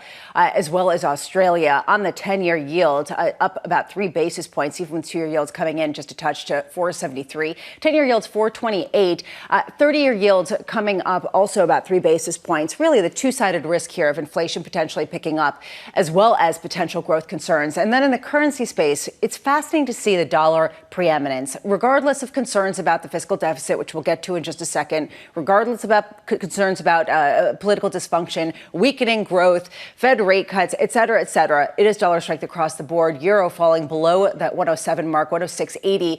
Japanese yen falling, Danny, to its weakest level going back to 1986, crossing through that 160 threshold, raising a question of whether this really does speak to intervention from the officials in Japan or whether that's throwing good money after bad. Well, we know what's going to happen if they intervene. People who were shorting this thing will just say, oh, lovely, another great level to short the thing at. That's even better where I were before. There's some discourse out there that the BOJ likely won't intervene because we have PCE on Friday. I kind of don't buy that necessarily because we know what PCE is going to be. We know it's going to be slowing, so they could intervene. I think your question is the right one. Does it even work? Does it even matter if they do? And Lisa, how many times have we been here? The lines in the sand continue to move for the Japanese yen. Until they start to do something when it comes to rates, does any of this intervention matter? Adam Posen was on with Manis earlier this morning. He said unless they come out and did what the Chinese government did basically in 2015, it's not going to be enough. So now what they have to do is basically just continue to manage the decline of the yen. Which maybe is what they're going to try to do, or maybe they'll just raise rates. Under surveillance this morning, FedEx surging after cost cuts drove better than expected profits in the fourth quarter. The shipping company also pledging to buy back $2.5 billion in stock and hinting at a possible sale of its freight business. Those shares up almost 14%. Danny, what do they have to say about the macro environment? It's the first thing I did, Lisa. I went to their earnings call. I looked at the transcript and I said, what did they say? They had multiple analysts ask them, this seems not a macro-driven plan. This seems about cost cuts. They truly avoided the question at every turn. The one thing that they kind of said was that we can adapt, and if the demand environment adapts, we will too. But they so frustratingly didn't say what the actual demand environment was, which I think in a roundabout way comes back to this idea that this is cost cuts. This isn't like, oh, it's a catalyst for the rest of the cyclical market to do well. It's FedEx and a very specific plan to cut costs. And trying to actually have an idiosyncratic story of success amid an uncertain macro environment without having anything definitive to say on it. The IRS having something definitive to say, saying, I'm sorry, settling a lawsuit and apologizing to Citadel founder Ken Griffin. Griffin sued after his information was included in a data breach, which leaked private data on some of the country's wealthiest taxpayers. AMH, on one hand, you could say this is sort of an interesting gossipy story. On the other, this raises this issue of just data security with the IRS and what concerns there are going forward about future data breaches and what kind of security protocols they have. Well, that's why they wrote this sincerely apologetic note, because this was an issue about a data breach, which has a number of individuals who were part of that data breach upset as well. And the issue is that the IRS has now punished that individual. This has gone through the legal process, but it is interesting they come out and they said, I'm sorry.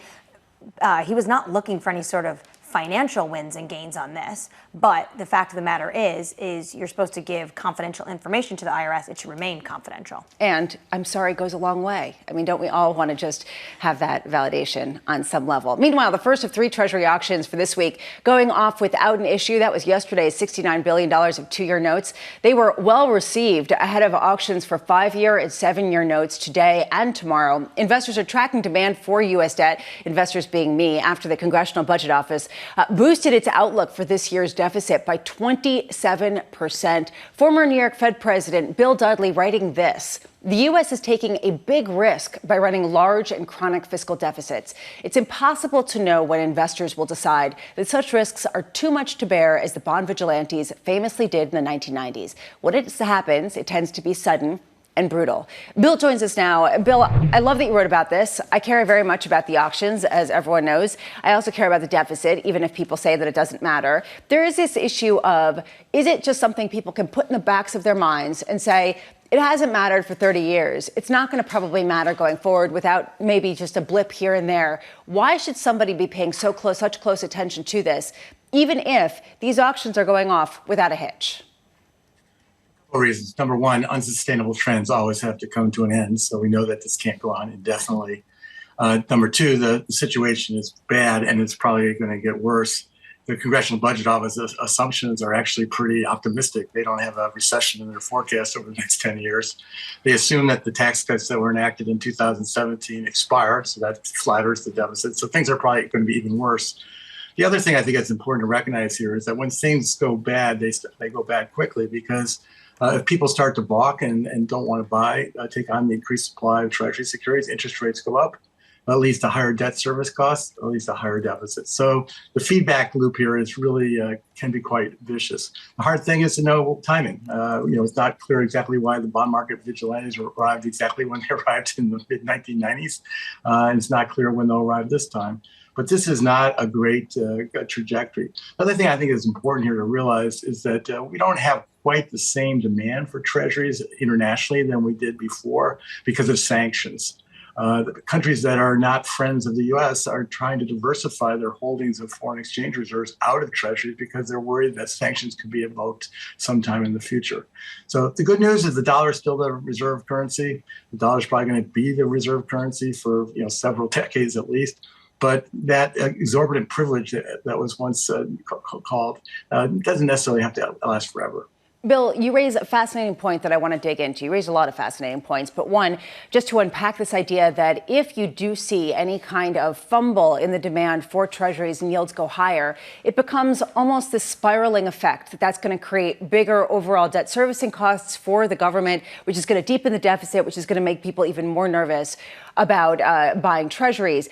Do we have a sense of what the debt servicing costs look like if rates stay where they are now? Say, if they don't go down, or if you get volatility in rate structure and volatility in inflation, but the Fed is not able to cut rates significantly to levels that we previously saw without igniting true inflation, which calls their hand. Well, that's one of the big problems we have right now. We're rolling over all the debt that was issued in the last 10, 15 years at very low rates, at much higher rates. And so the debt service costs are going to go up much more rapidly than the total amount of debt. We were very flattered by what happened between 2008 and 2022. The level of debt roughly tripled. Debt service costs went up by something on the order of 20 to 30%. So the situation's not going to reverse. Debt service costs are going to go much faster than the total amount of debt. Bill, I can't help but wonder if when and if it happens, if it is more brutal than the 90s. And the reason I ask that is we learned the lesson with the UK that part of the turmoil sparked from non-banking entities. It was LDI, it was pension funds. Debt has shifted away into other hands beyond the banks. So if we do get some sort of rapid sell-off in a post-regulatory GFC environment, are banks prepared to help act as a ballast as potentially they once did in those types of sell-offs?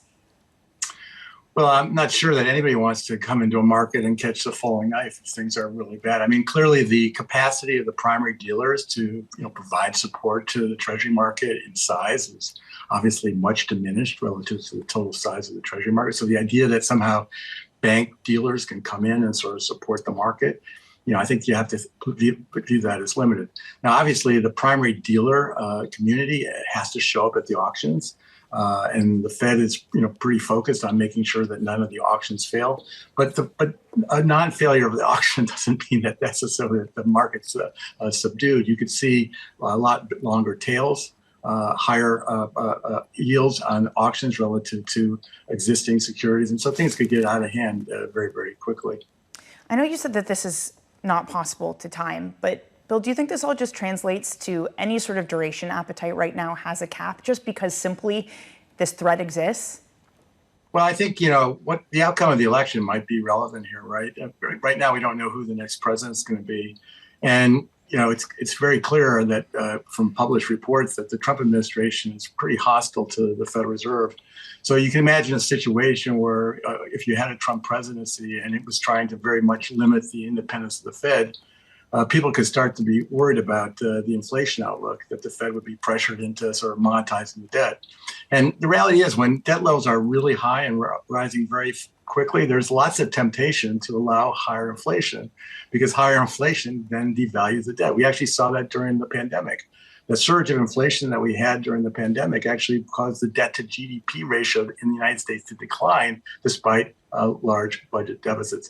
So monetizing the debt is sort of always one way out. It's a horrible way out, and you're basically confiscating the value of the debt that people hold through inflation. But that's always a temptation. If people start to worry about that, and I think the worries about that would be much higher under a Trump administration than a Biden administration because of Trump's hostility to the Fed. That could also be an exacerbating factor. A lot of people talk about what an independent Fed would look like with Trump as presidency because of this Wall Street Journal article. But when it comes to the responsibility of the Federal Reserve, that's delegated by Congress. What could he actually do you think, legally do, that would hurt the independence of the Fed? Well, I think it's as you're implying, it's a lot harder to change the independence of the Fed than just saying that you want to do it. The governor's terms are staggered. One governor's term tours every 2 years. The Federal Reserve presidents that sit on the Federal Open Market Committee are appointed by their board of directors and the Federal Reserve Board, not by the president, not confirmed by the Senate. So taking control of the Fed is quite difficult. That said, just the mere attempt to take control of the Fed, to diminish the Fed's independence, could be the spark that rattles markets. When it comes to the deficit, do you have thoughts regarding who you think would actually be worse for the fiscal trajectory of the U.S.? I don't think either side has, distinguished themselves, the Trump administration or the Biden administration. I think that the difference between the two, though, I think is if you have a second Biden administration, I think you know what you're getting in terms of policy. So the risk in terms of policy uncertainty is a lot less than under a Trump administration. Trump has proposed some already. The proposals coming out of the Trump side are pretty extreme. Dramatically raising tariffs, cutting income taxes and corporate income taxes. That would be very inflationary in itself. So if we had a Trump administration, and if he did what he says he's going to do, and of course there's always a question about that, the economic environment I think would be a lot more volatile and a lot more uncertain. Bill, before we let you go, since you were on the Fed and you did have a prominent role in the Fed, can you give us a sense of what the conversations are probably like about not 2024 and the path of rates, but the lack of visibility into 2025, given the uncertainty that you just highlighted? I think the Fed takes the world as it is. So in my experience, they don't worry about election outcomes that are going to happen down the road. They react once the election outcome occurs, and that leads to a set of policies that are relevant for monetary policy. So the Fed's not going to do something, preemptively, or not do something preemptively because of concerns about what the election outcome would be. They'll set the policy based on, what's happening to growth, what's happening to inflation. And I think right now, the market's, trying to figure out what the Fed's going to do next. And it's pretty difficult because it's very much data dependent. Weaker economy, better inflation news, the Fed cuts. Stronger economy, not so good inflation news, the Fed stays on hold. And the reality is the data has been pretty mixed. Yeah, cherry picking goes back to that conversation we were having earlier. Former New York Fed President Bill Dudley, always wonderful to speak with you. Thank you so much for taking the time. Right now, let's get you an update on stories elsewhere this morning. Here is your Bloomberg Brief with Yahira Hackes. Yahira. Hi, Lisa. A Chinese spacecraft carrying samples collected from the far side of the moon has returned to Earth. The Chang'e 6 landed in Inner Mongolia carrying materials from one of the oldest impact craters in the solar system. This was the first sample return mission to go to the moon's far side, where communications are more difficult because it never faces Earth. The gag order against Donald Trump in his New York hush money case has been lifted for the most part. A judge ruling Trump can now talk about witnesses and jurors, though he is barred from revealing jurors' identities. That gives him more leeway to criticize the proceedings as he campaigns for the White House. The former president had said the gag order prevented him from responding to attacks. Trump and President Biden are due to debate tomorrow night in Atlanta. And New Hampshire is suing TikTok for allegedly misleading users about the safety of its design features and protections for children. The complaint accuses the social media platform of exploiting young users for profit by creating an addictive product that's harmful to their mental health. A spokesperson for TikTok says the app has industry-leading safeguards to support teens as well as parental controls. TikTok is facing a possible ban in the United States if its parent company, ByteDance, does not sell to an American owner. That's your Bloomberg Brief. Lisa? Thank you so much, Yahira. I'm going long TikTok's legal bills. Up next, taking risk outside of big tech. I really do think you need to get the cut figured out because essentially small caps tend to outperform after the cuts happen. So any disappointment we get on that cut narrative is just going to push these stocks right back down. That's coming up next. This is Bloomberg Surveillance.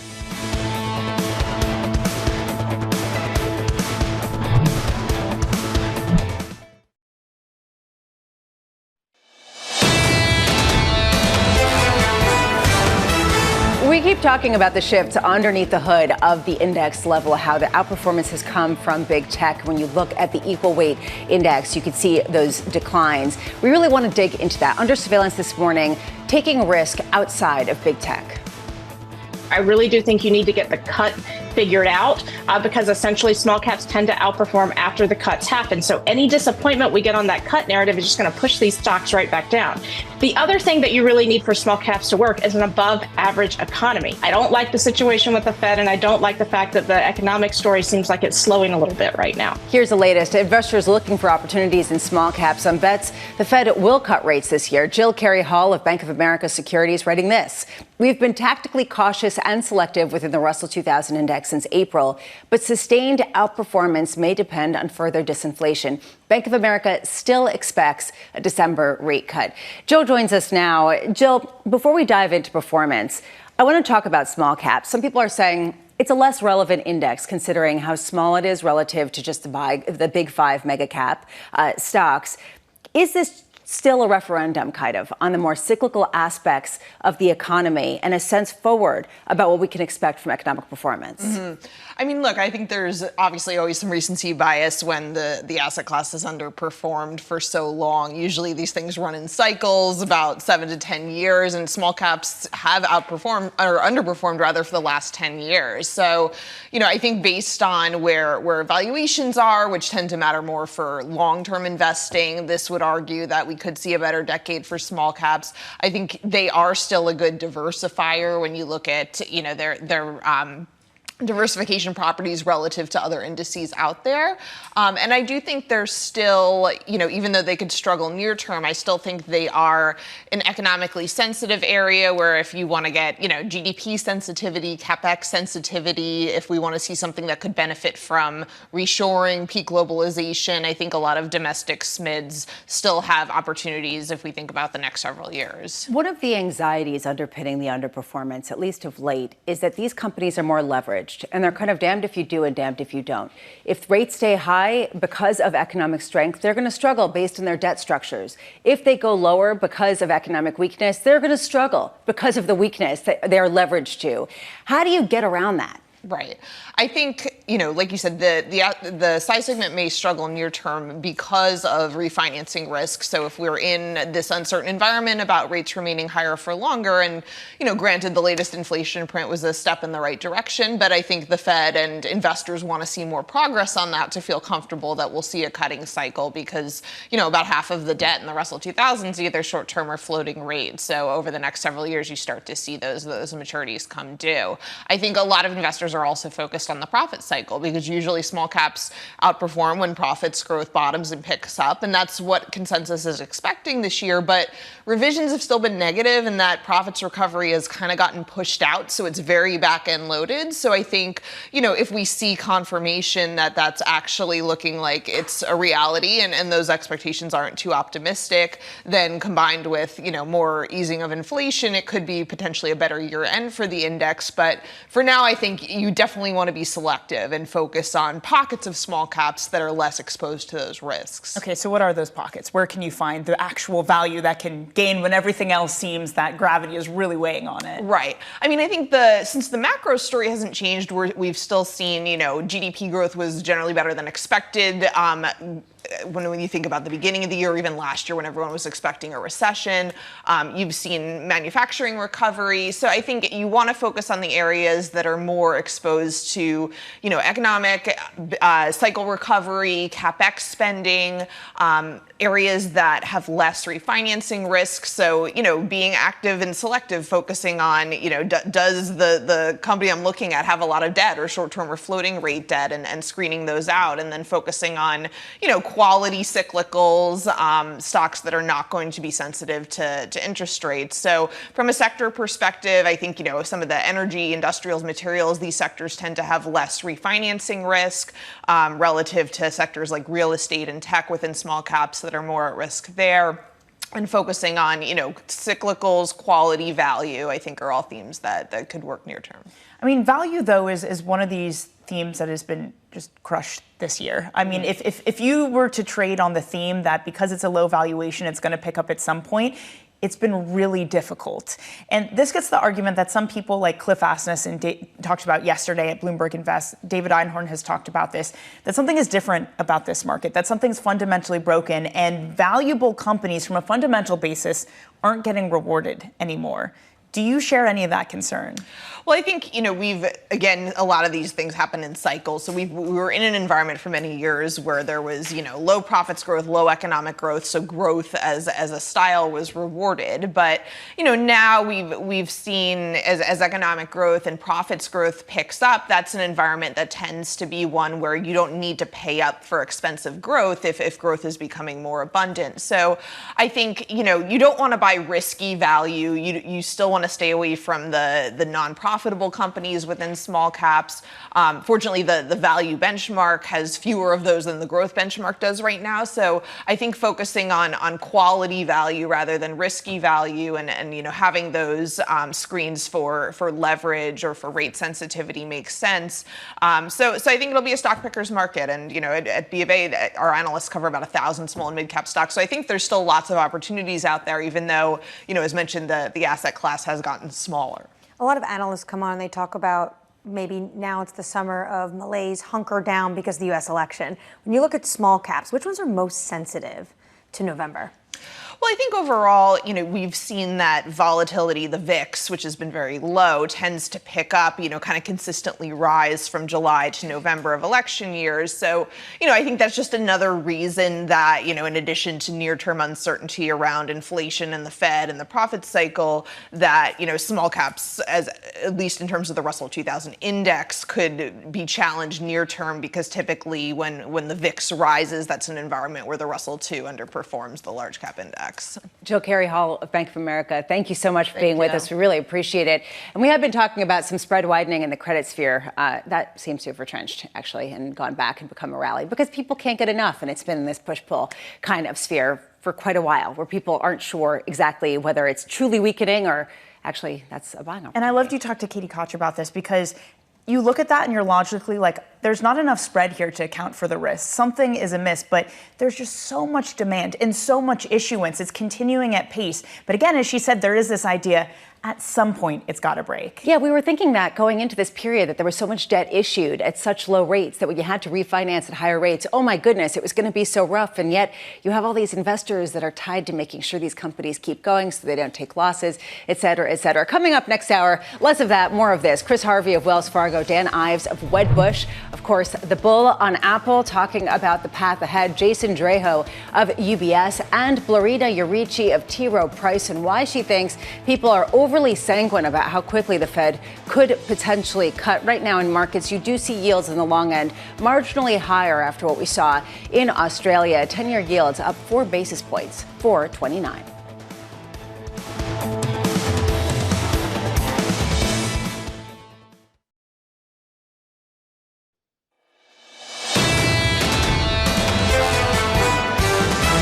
The summer is going to be a lot of push-pull on the market. People are having trouble finding conviction in a trade at the moment. We are in an era of stories, more so than we've been in a very long time. Momentum has worked very well. Momentum kind of feeds on itself. I think there's more room to the downside on the momentum stocks. There's a cautious undertone to this market. Over the longer term, it's still going to be earnings that drive the markets higher. The boat that's tilting back and forth. People are running to different sides of the boat can actually remain fairly stable. This is Bloomberg Surveillance with Jonathan Ferro, Lisa Abramowitz, and Anne-Marie Hordern. A lack of conviction, but lots of stories. Welcome back. This is Bloomberg Surveillance for our audience worldwide. Anne-Marie Hordern, Danny Berger, I'm Lisa Abramowitz. As we look at a range-bound market that lacks conviction with a lot of stories that people are talking about, Steve Eisman among them, not only Marvel Comics, but also with NVIDIA. This is the issue right now. Even people who were bullish 2 months ago have to either revise upward their projections for the S&P targets, Danny, or else they're suddenly bearish because the index has gotten ahead of them. I mean, the irony is you can be bearish under the surface and be right and upgrade your target at the same time because you just have this behemoth of a trade, NVIDIA momentum carrying us ahead. Dan Curtis, one of our producers, pointed this out. Only 113 S&P 500 members rose yesterday. That is the second weakest breath behind a rally of the century. Yeah, and that's what we heard from Mike Wilson, right? That we're seeing the lowest breath in the market going back to 1965. Emery, this raises this question of which story should we cherry pick? I mean, this is sort of Neil Dutta saying, Lisa, you are cherry picking things. We all are cherry picking things because the data is contradicting itself. Do we cherry pick pool and the fact that people aren't getting pools? Do we cherry pick Carnival and say people are cruising around? Do we cherry pick Disney and the fact that people are willing to pay $15 to make reservations at rides? Well, to Neil's point, when you were sounding very bullish there, he's like, for every carnival, there's a pool. So to Steve Eisman's point, everything is about stories. But Neil is saying, and almost Steve Eisman is saying, have a thesis and ignore everything else. Steve Eisman says nothing matters. The election doesn't matter. The Fed doesn't matter. Buy NVIDIA. When it's down, buy more. Neil Dutta's point, in terms of maybe an inflection point, is the only two things that really matter for the Fed when push comes to shove is the unemployment rate and what's going on with inflation. Yeah, you can say that as much as you want, but for every daily, there is a Bowman. It's not even agreement on the Fed. So, I mean, when we're looking for signals, you can't trust corporates because they're saying something different. You can't trust the data because that's saying something different. And oh, look, the FOMC is also saying something different. So let's tell some stories based on what's going on in the market. Not a lot. Basically, you're looking at an S&P basically flat, flirting with gains and losses throughout the morning. 55.35. The euro, that's a story, and the story is weaker. And we've seen that pretty consistently, clawing back some of the losses from earlier this morning. Nonetheless, south of 107 in the face of that French election, the first round of which starts on Sunday. 10-year higher yields. This story actually getting my attention, the cherry picking of Australia and Canada with inflation coming in hotter than expected, raising questions about just how much onward inflation momentum there is in the global economy. 428.65 on that 10-year. And here's another story. Crude inventories going down. Also, this idea of geopolitical risk, and that means crude prices higher, although we're tracing some of the gains from earlier this morning, up 0.6% at $81.30. Coming up this hour, Chris Harvey of Wells Fargo as stocks recover after NVIDIA's rout. Dan Ives of Wedbush lifting his Rivian price target on the back of its $5 billion pact with VW. And Blerina Uruci of T. Rowe Price on why the bar for a September rate cut is just so high. We begin with our top story, a tech turnaround lifting stocks, NVIDIA recovering after a $430 billion rout that seems like a blink ago, given the fact that we've retraced almost all of it. Meanwhile, that has helped stocks snap a 3-day losing streak. Chris Harvey of Wells Fargo saying this: we're approaching our 55.35 S&P price target, but no change there. We remain in a growth at the right price camp. GARP. Momentum may bend, but won't break in the near term. Macro factors are not where they need to be for a point of inflection. Until ultimately, we think it still needs to get worse before it gets better. Chris joins us now. Gets worse before it gets better. What does that mean? So what that means is I think you just had on a small cap analyst or a small cap strategist, right? And people are asking us, when does the breadth change? When does things broaden out? And what we think is it has to get worse before it gets better. In other words, you need the economy to slow down. You need people to see the economy slowing down. You need the consumer to pause a little bit more, and then you have to pull Fed fund expectations forward. You need them to start cutting sooner and a lot more aggressively. And until you see that, there's no rotation.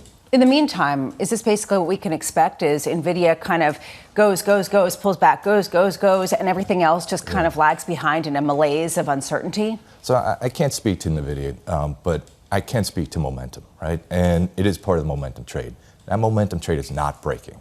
So if you're part of that momentum trade, great. You'll continue to do this. You'll bend, but you won't break, right? Because at the end of the day, there's only a select few things that are working. Your AI adjacent, and that's pretty much it. The economy, as far as we see it, isn't great, and the consumer is very, very selective. So if you're tied to that, hey, Mo's going to work. Mo has been working. It's not a straight line up, but until we get the Fed changing, pulling expectations forward, and the only way they do that is things getting worse, you're not going to see that rotation. It's all about the big Mo, certainly, Chris. You were also right about ETFs, and you write about XLK, this tech ETF. Right. It got a lot of attention last week because of a rebalancing. There were some weird flows there that people said, oh, there's record flows into tech. Oh, maybe not. Maybe this is a technical thing. So I was looking at this, and I saw that ETF launches are 52% above the record pace. And it's being led by structured and exotic products. So when you look at an XLK rebalancing, you look at all these ETFs, are there some distortions we're not fully appreciating right now? So XLK and NVIDIA changing. So there's a bunch of things we can talk about. One is back in 2021. So a while ago, we were high in the street. We were high in the street in 2021. And what we talked about is things like Staples Center becoming Crypto.com, where the heat play, FTX, so on and so forth. And that's kind of an anecdotal signal, right?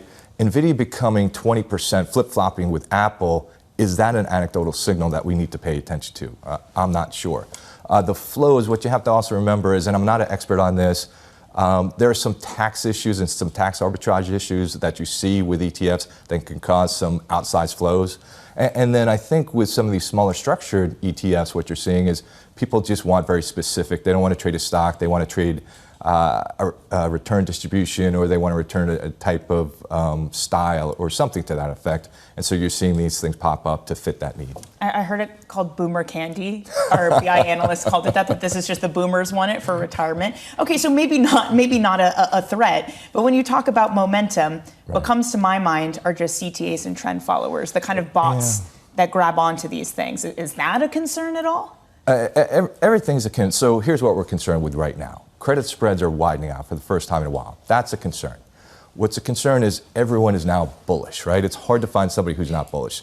The third thing that's a concern is there's no volatility, there's no uncertainty in the market. That's really strange. And the last thing, the most important thing that we're really worried about is you haven't been penalized for being wrong, right? People thought you were going to see the Fed cut 6, 7, 8 times this year, right? What was the penalty? And we haven't seen one cut.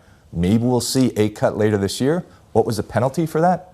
double-digit equity gains. So when that occurs, you get overconfidence, you get people that think they can walk on water, and they start to do things that are uneconomic longer term. So this is a time, this is a period in the market where we think systemic risk rises, where people put more and more risk in the portfolio because they have to. And ultimately that doesn't work out well longer term, but in the near term, we're not close to the top. Okay, just trying to put this all together, and actually a viewer just wrote in and frankly read my mind. So thank you, Mark, because frankly there's this question of if it has to get worse before it gets better in terms of broadening out, why are you still calling for basically gains or flat S&P index levels? So when you're in an environment where the economy isn't great, that's a perfect environment so what do you want for momentum to work? You want the status quo to stay, right? Until you see the Fed pulling Fed fund expectations forward, that's going to continue to work. So that's actually still okay for the broader market. If you're small cap or you're mid cap, that's not a great place to be, right? Small cap or mid cap are going to have a really difficult time when we see, if I'm right, when we're seeing the economy slow down, when we're seeing the Fed pull expectations. Longer term, it'll be good, but in the short term, you still have this momentum type market, you still have this growth market, and as we've seen all year long, you don't need a lot of breadth. You just need a couple stocks to work. So in other words, if the data weakens, you could still see index level gains, even though there is this weakening that the Fed could respond to that could further propel stocks higher after that. Large cap and uber cap gains, not mid cap, not small cap gains. And you would see growth outperform value. You say in your note, backed by popular demand. I want to move to the politics of this because you added a new fun chart. You are tracking Trump to the S&P 500, and now you're tracking Biden to the 10-year yield. Right. What are they telling you? I don't like to talk about politics too much. So a couple things. You have two good charts, though. You really outline and highlight in your note. Yeah, we kind of stumbled upon those. So a couple things, backing up a little bit. What we do like to talk about with politics is one, if the GOP takes the Senate, right, and it does, in our estimation, it looks like it's a more likely outcome than not. Those 2-year returns to the equity market are much better. And we think that's because the GOP is a little bit more business, economy focused. They're a little less focused on regulation, and M&A has been held up by regulation. As far as the presidential election, we still think it's a coin toss, but it is really interesting. A couple things.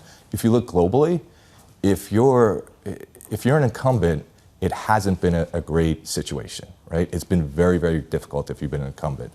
We stumbled upon this chart with the probability of Trump winning in the S&P 500, and what we said is, hey, this is an interesting chart. It's not causality, but as we talk to people, they do think that Trump is more market-friendly than Biden.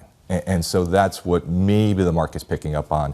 It could just be a sheer and utter coincidence. When you say the Senate, and I know you don't want to go too much into politics, but if you say the Senate is going to go Republican and they're, more loose with regulation, can you really say that when you have like a Senator J.D. Vance, who the only person he thinks that is effective in this Biden administration is Lena Khan? Well, isn't this like the difficulty of the Republican Party right now from a business point of view? It's the difficulty with politics in general, right?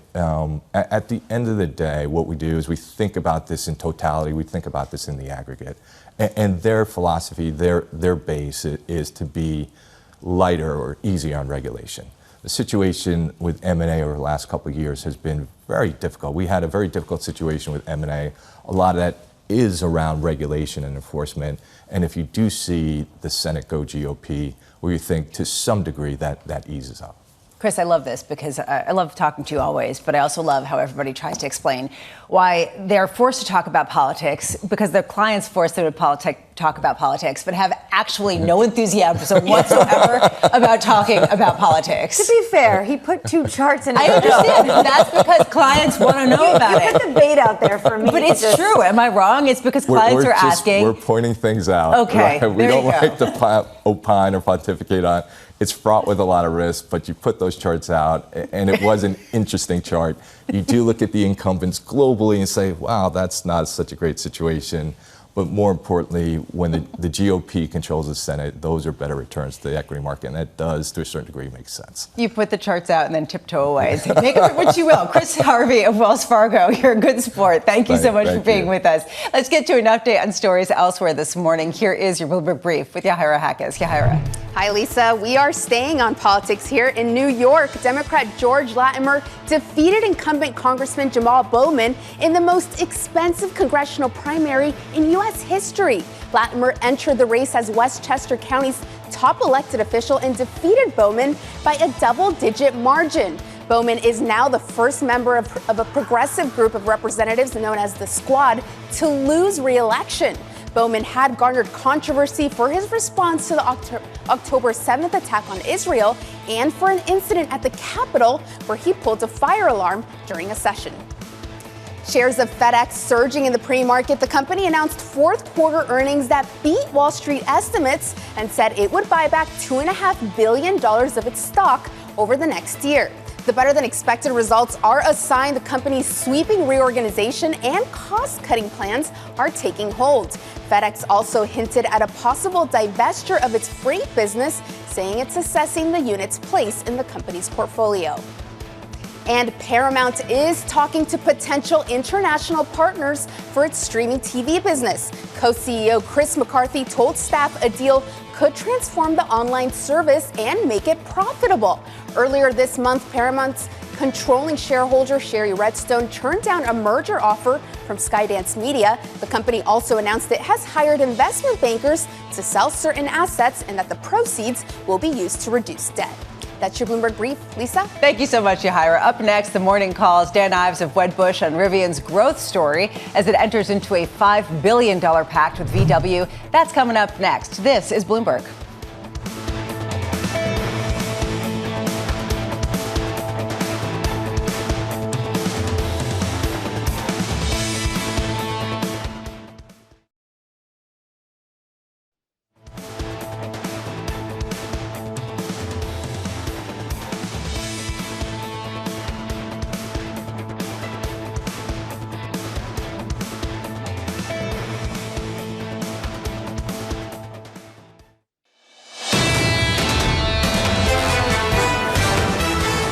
Time now for the morning calls. First up, JP Morgan upgrading FedEx to overweight with a price target of $359. The analyst highlighting the shipping giant's decision to explore possible divestment of its freight unit. Don't call it related to the macro cycle. Next up, Citi raising its price target on Carnival Cruise Lines to $22. The analyst noting the company's, quote, enduring price power amid the cruise line industry's, quote, post-COVID phase. And finally, Dan Ives on Wedbush raising his price target on Rivian to $20, maintaining an outperform rating. He cites the EV newcomer's $5 billion pact with Volkswagen as a game changer for the Rivian story. And in fairness, I'm not sure if we can call Rivian a newcomer, maybe a midcomer. Dan joins us now. Dan, I want to just get started with why you think this is a beneficial deal for Volkswagen. I understand why it might be beneficial for Rivian. Why does this make sense all around? Well, this is the horse that they're betting on. And it's an established EV player that's just had capital issues and supply issues. Huge vote of confidence for RJ and Rivian to get this VW capital in. And I think it's just the start. I mean, this is really ultimately what could be more and more of a partnership that changes the game for Rivian, takes the bear case, the Uber bear case off the table. Dan, what about the awkward fact that VW has an electric car, a truck that they've invested in? They have Scout. Are they not going to start cannibalizing themselves? Look, I think for them, it's ripping the Band-Aid off. It's recognizing if they're betting on someone, Rivian, they needed someone. And ultimately, even as Amazon sort of step back a bit, and for VW, it's a huge bet. And look, they could still have some success on some of their own ventures. But in terms of what Rivian's built, I mean, I think this is the start of just a broader partnership, as well as also gets Rivian into Europe. And we'll see in terms of potentially new models that they could come out with, potentially VW branded. So it's a huge win for both. And I think for investors, a major sigh of relief.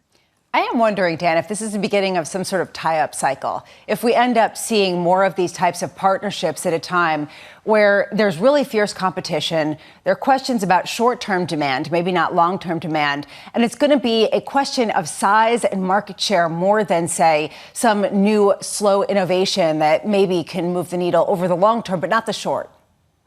Yeah, it's almost like an 8th grade prom. I mean, on one side... Never changed, Dan. Yeah, on one side, you have these EV players that need capital. On the other side, you have the traditional OEMs that maybe have been later to the game, but have the capital. Competition's building. You have Musk and Tesla top of the mountain, along with BYD and others in China. And it just takes one, right? And I think this is going to be the start, tip of the iceberg to where I think this is all going. Dan, the industry as a whole, though, is facing an uphill battle. Ford cutting spending on EVs, $12 billion, delaying a new battery power model in factories. GM recently acknowledged it will take, quote, decades for the EV market to develop. You see mainstream buyers reluctant to go in and buy EVs. So why do you think this makes so much sense? Because that is not the direction of the market right now. Yeah, it's a great point, but it's similar like what Ferrari's doing as well. It's making just a bet. It's hedging their bets in terms of where this EV hybrid world's going. No doubt, it's been ever like uphill battle for EVs. We've seen across the board, many have gone by, over the cliff, but the stronger are going to get stronger. And when you look at where Tesla is, you look at BYD, look what's happened in Detroit. I mean, essentially 313 area code's betting on hybrids now. That's been the smart strategy, but it's another reason why GM stock's doing what it's doing. It's going to be this combo. EVs, clearly, the dream scenario is off the table, but you will see more and more EVs on the road. And that's essentially the bets they're making. And there's a bet, and I love, by the way, your phrasing. It's just wonderful. I'm thinking about the awkward prom dates that are going to be taking place between some of the European companies, in particular, as they look to compete with China. I wonder how much the onus is going to be on some of those German manufacturers in particular, especially as maybe there are going to be EV tariffs coming from China into Europe, but not like in the U.S., where it's basically putting up the wall and saying, don't even try it. Yeah, there's going to be going back to that, some awesome, and some potentially awkward prom pictures that we're going to be seeing there. Because look, in Germany and what we're seeing in Europe, I mean, Chinese are coming. They're late to the game on EVs. But more and more, it's going to be JVs, partnerships. That's what we're going to be seeing. Because it is a mini Game of Thrones playing out, despite clearly some of the boom coming off the roads and broader EVs. And just names like Tesla, names like BYD, there's going to be more and more aggressive globally. Well, now all I'm thinking is like, who's in the red wedding scene and what absolutely gets slashed when that happens. So Dan, is that what we're moving towards? A world where European autos, if they want to have EVs, they can't stand alone? Is that kind of what you're saying? That alone they can't fight off the competition from China, and VW is one of many that we'll see, of Mercedes moving this way, of you name it, European auto manufacturer, that they need to find a buddy, they need to find a date to the prom? Yeah, and in terms of that, I think VW, what they're doing here, that's a shot across the bow. Now, Mercedes, I think, stands in stronger position than others, but it is going to cause others to sort of go down that path. Because if you're late to the game there, then you get closed out. And I think that's sort of where this is going. Rivian was clearly, that was the perfect situation. They needed something. VW called. I mean, that was, I think, just a massive almost coup for Rivian. But there's going to be others. But others are going to go, they're going to fall off the cliff. From an EV perspective, they can't raise capital. And I think that's why you're going to see, it's almost, the stronger get stronger, but others are definitely going to fall away. Dan, as you're talking, we're putting up a chart of just the year-to-date losses on a lot of these names. Tesla, Rivian, others as well, Lucid Group in particular. I'm just wondering at what point you can really sort of leave some of these for dead. Whether it's Lucid, Rivian, you're saying has gotten a shot in the arm, but some of these have to fail, right? I mean, who do you think could potentially either fail or get subsumed? Look, I mean, Lucid, that's not a roses and champagne situation. I mean, look, we saw what happened with Fisker. There's a lot of smaller other players. But the reality is, like, when we talk about strong getting stronger, look, Tesla, this is just what I view as an air pocket period to just a massive growth renaissance on the horizon. And especially when we think where AI and FSD and everything else going. For Rivian, they're going to be a longer term player. And I think you're going to see more and more in Detroit, in Europe, betting on some of these. But then others are, if they're not successful in the next 6-12 months, it's really going to be messy. But from an investor perspective, that's why, like, you bet on AI revolution. It's 95 moment. Tech continues to be the play. EVs, it's 9 p.m. in that AI party going to 4 a.m. And EVs, they're down the block being like, what about us? Ives of Wedbush, thank you so much for being with us. Always fun, always a pleasure. Coming up next, Jason Draho of UBS and Blerina Uruci of T. Rowe Price as we parse out the growth versus slowdown story.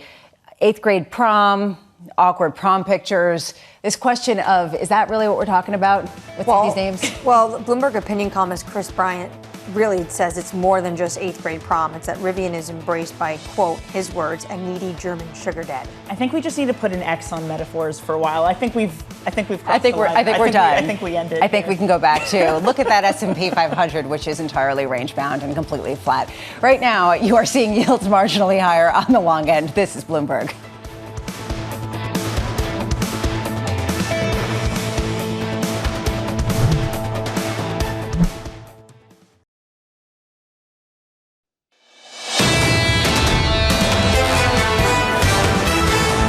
Not a lot of data today. We do get some housing data at a time where that's one of the biggest mysteries. We've been talking about it pretty consistently. What does a cut in the Fed funds rate do to reignite potential demand for mortgages? In markets, it is pretty quiet today as people await the key data of the week, which is Thursday, actually tomorrow, the debate between Biden and Trump. And then on Friday, that core PCE data plus personal spending and income. Meanwhile, across the board, losses. S&P future losses are deepening, down about 0.1%. NASDAQ futures basically flat, and the Russell 2000 underperforming as it has all of this time, which is really interesting, Danny. Just to stick with this sort of, teenage theme that we've been talking about with proms, et cetera, there's an angst under the surface. And this is what we've been talking about. I mean, we have people on like Chris Harvey, who doesn't sound particularly positive, but says we could still see gains on the index level. Something he said really worried me, and it's that more people are taking risk in their portfolio because the only thing they can hold is NVIDIA. Steve Ives was talking about this yesterday, that he owns a lot of NVIDIA, and I asked him if he'd buy the dip, and he was essentially like, we own so much, we're already violating risk parameters. Usually that's a problem when people start violating things like that, when they start throwing out the window tried and true methods of portfolio construction. It usually doesn't end well, this movie. That said, if they don't, they lag behind and they're penalized by their investors and by their managers. Meanwhile, you can see in the bond space, 210s and 30s, you can see yields marginally higher on the longer end, lower on the front end, 473 for the 2-year, 10-year yields, 428, 30, 441. And this comes in the heels of higher than expected inflation in Australia, in Canada. Questions around just whether we really see an ongoing inflation beast that has yet to be slayed. In the currency space, this to me is probably the most interesting move right now in markets, and that is the yen being the weakest versus the dollar going back to 1986, coming at a time where people are wondering about intervention. Amber, you talked about this earlier, the idea that we were talking about intervention at 140, then 150. Now we're at 160.36 for the U.S. dollar versus the yen. And when's the next psychological level? And I really loved what Adam Posen said this morning. It's more about Japan, unless they're going to come out with tons of money and really flood the market. It's more about managing the downside and the weakness of the yen until they decide to make a central bank move. Yeah, and that's why some people are increasingly speculating that if you get some sort of move, even next month, by the Bank of Japan, that could stave off some of these losses. Under surveillance this morning, FedEx beating earnings expectations thanks to a sweeping reorganization and cost-cutting plan. The company also hinting at a possible sale of its freight business, saying it's assessing the unit's place in the company portfolio. Danny, to me, this is perhaps, you would think on the surface, the wrong kind of upside surprise. It is coming with cost cuts. You did the math. You looked at the hood. What is the macro call? There is none, at least not that's identifiable. Almost as if they were trying to avoid it, Lisa, because they straight up got asked, what is the macro environment you're dealing with? And they basically said, yeah, we can adapt to any macro environment. They didn't ask the question. One thing I did see in their call that is kind of macro-y, that's interesting, is they're benefiting from nearshoring. I thought this was really interesting. They talked about manufacturing moving to Mexico and that they can take advantage of it. I mean, they didn't say the quiet part out loud that what's actually happening is that we're not bringing goods in from China anymore, hence why that's going to Mexico, but they've prepared themselves for that. And that at least was interesting. Yeah, but otherwise they're not going to really comment on the macro economy. And perhaps the reason why is because it's impossible to do so, including for businesses. Volkswagen, meanwhile, is revving up its electric vehicle operations with a $5 billion plan to develop battery-powered vehicles with Rivian. The deal would be a financial lifeline for Rivian, whose shares are down almost 50% year to date, and give VW a way to expand its U.S. manufacturing footprint. A lot to say with this. We were just talking to Dan Ives about this, but Anne-Marie, I wonder how much this is also triggered by this idea that German auto manufacturers in particular need to find some exit strategies with the onslaught potentially of Chinese EVs. Right, because these German manufacturers might be the ones that get caught in the crossfires when it comes to a trade war between China and the EU, even though there was some interesting points this week about China and the European Union are going to start trying to manage this. There's going to be discussions about this. What surprises me so much, to Dan Ives' point, yes, it's a full-on lifeline for Rivian, but they're going in the opposite direction of the industry. Ford, GM, they're all ratcheting back because the demand is not there right now. But maybe VW, thanks to your point, you got to make a move now. You got to get some sort of foothold, at least in one market that's insulated from some of those Chinese EVs. Meanwhile, Fed Governor Lisa Cook saying it will be appropriate to cut rates, quote, at some point, adding that she expects inflation to gradually improve this year before more rapid progress in 2025. Investors looking ahead to the Fed's preferred inflation gauge, that is the core PCE deflator that comes out on Friday. Joining us now, Jason Draho of UBS, alongside Blerina Uruci of T. Rowe Price. Blerina, I want to start with you. You had a call basically saying people are overly sanguine about how quickly the Fed could cut rates. Why do you say that? Well, I think when I look at the U.S. economy, I don't see a lot of reason for concern and for a sharp deceleration. And then on the inflation side, we have had some progress, but the Fed chair has made it very clear that they have a different reaction function to, say, the ECB. For Powell, the first cut is consequential. They want to have confidence that by the time they cut, they will deliver a series of them rather than one and done and see how the economy plays out. So in this context, I don't see the rush. I see them as playing with this patient approach, getting more confidence on inflation and getting a clearer signal that the economy is really decelerating, which I don't see right now in the data. Jason, do you agree? I would agree. I think the markets are pretty sanguine about it because the Fed's been able to wait because the economy's strong. Think about where we were in mid-January. The market was pricing nearly 7 cuts, including the first one in March. Now we are a little under 2 cuts for this year. First one maybe September, and the S&P is up 15%, largely because growth expectations have improved. Earnings expectations have gone up. So if the Fed's waiting because growth is strong, that's not a bad thing for the markets. I think the path thereafter is kind of uncertain, but the timing I think is less relevant for the markets if the economy is doing fine. The timing is less relevant for the markets, but what about the magnitude? We've been having this discussion really for the past week about a broadening out.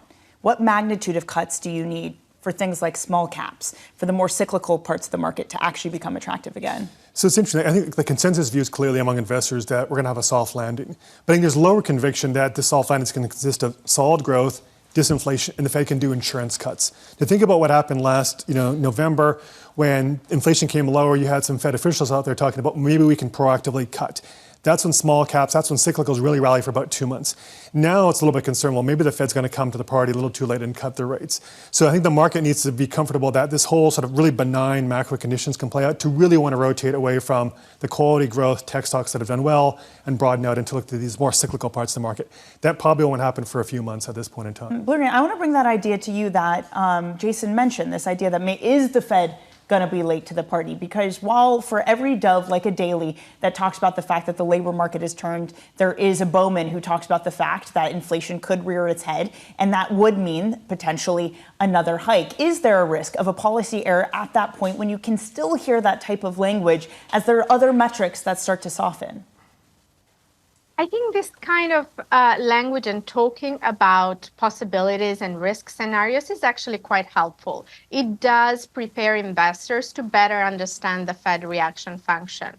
I do think that the bar to say hiking interest rates again is pretty high. It comes with accelerating inflation, but that would only happen if the economy itself is resilient and growth is reaccelerating. We're having here persistent inflation in the US economy because demand is resilient. I don't think we're seeing the kind of cost push, wage inflation spiral. So I think this is important to understand. And then I hear a lot of talk about the unemployment rate and the recent increase. I would say that the unemployment rate is a very good summary statistic. It's very important. It's the Fed's target and so on. But this debate, I think, ignores the fact that there is some uncertainty about how reliable are household labor market data versus establishment data. Are we undercounting population growth and immigration growth in the US? And I think this will all feature into the Fed's reaction function and their decision making. You know, I think from both of you, you're hearing a lot of strength. You're looking at a lot of strength in the economy. And Jason, to that point, why aren't we seeing that conviction in markets? Yes, we're seeing all-time highs, but we've been talking about all week. It's really on the heels of a couple of names or one name. It's not any kind of convicted sort of under-the-hood rally. So I think if you look at market performance over the past, say, roughly 6 weeks, it's interesting because the tech sector is up for a lot. NASDAQ is up. As a result, S&P is up. But things like the small cap index, the Russell 1000 value, they're actually flatlining. And to me, that's a signal that the market's kind of skeptical about the growth story.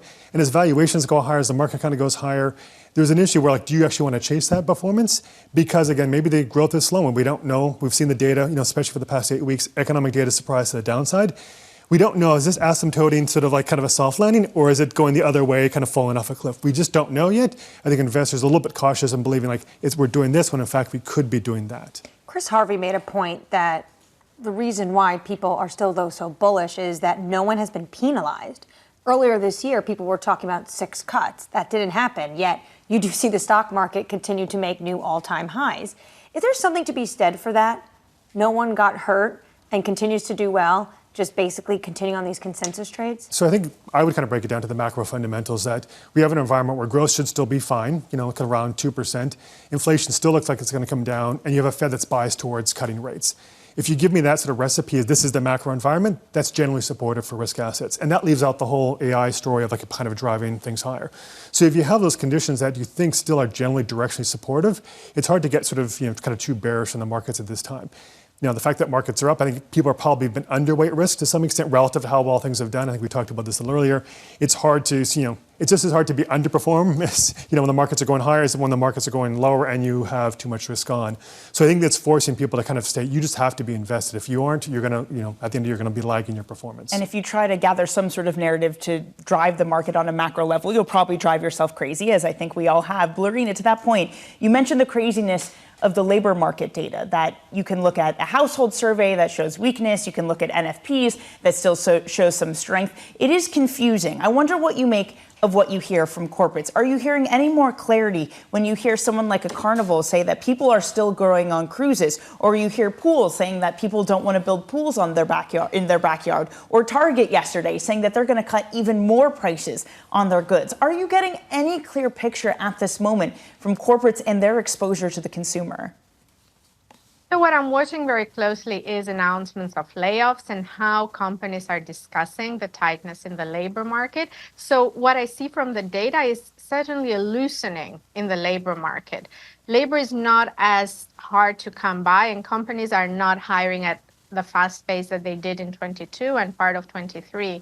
But at the same time, I'm not seeing widespread layoffs in all the survey data from the companies, but also the Challenger report and so on. So this suggests to me that we're not at the point where the labor market is about to sour, because if that happens, then we should start thinking, how sustainable is this recovery? So I'm getting a good signal from that.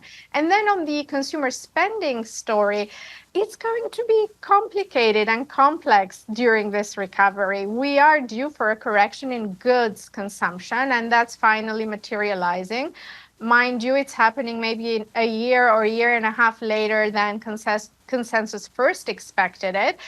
But there is still some pent-up demand and resilience in services, and that's where Carnival and cruise ships and overall consumer discretionary services spending comes in. So again, it's not going to be a very clear picture, but understanding that this recovery is playing out in phases, and I think the services strength, that phase of services comeback, is not over yet.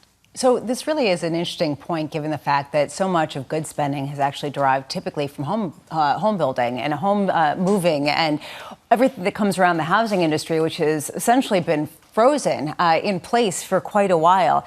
We've been talking about this consistently for the past couple of weeks, that it's very unclear, Jason, exactly what will happen when the Fed starts cutting rates. Does that lead to more volumes and more potential supply that leads to prices to go down? Or do you have all of this pent-up demand unleashed when mortgage rates go down just a little bit? Where do you stand on this? It's a great question because ultimately it comes down to, look, in some way, how restrictive is monetary policy? Why have it not really kind of slowed the economy? And one would think if it hasn't really slowed the economy, then maybe cutting rates at the same time wouldn't be that stimulative.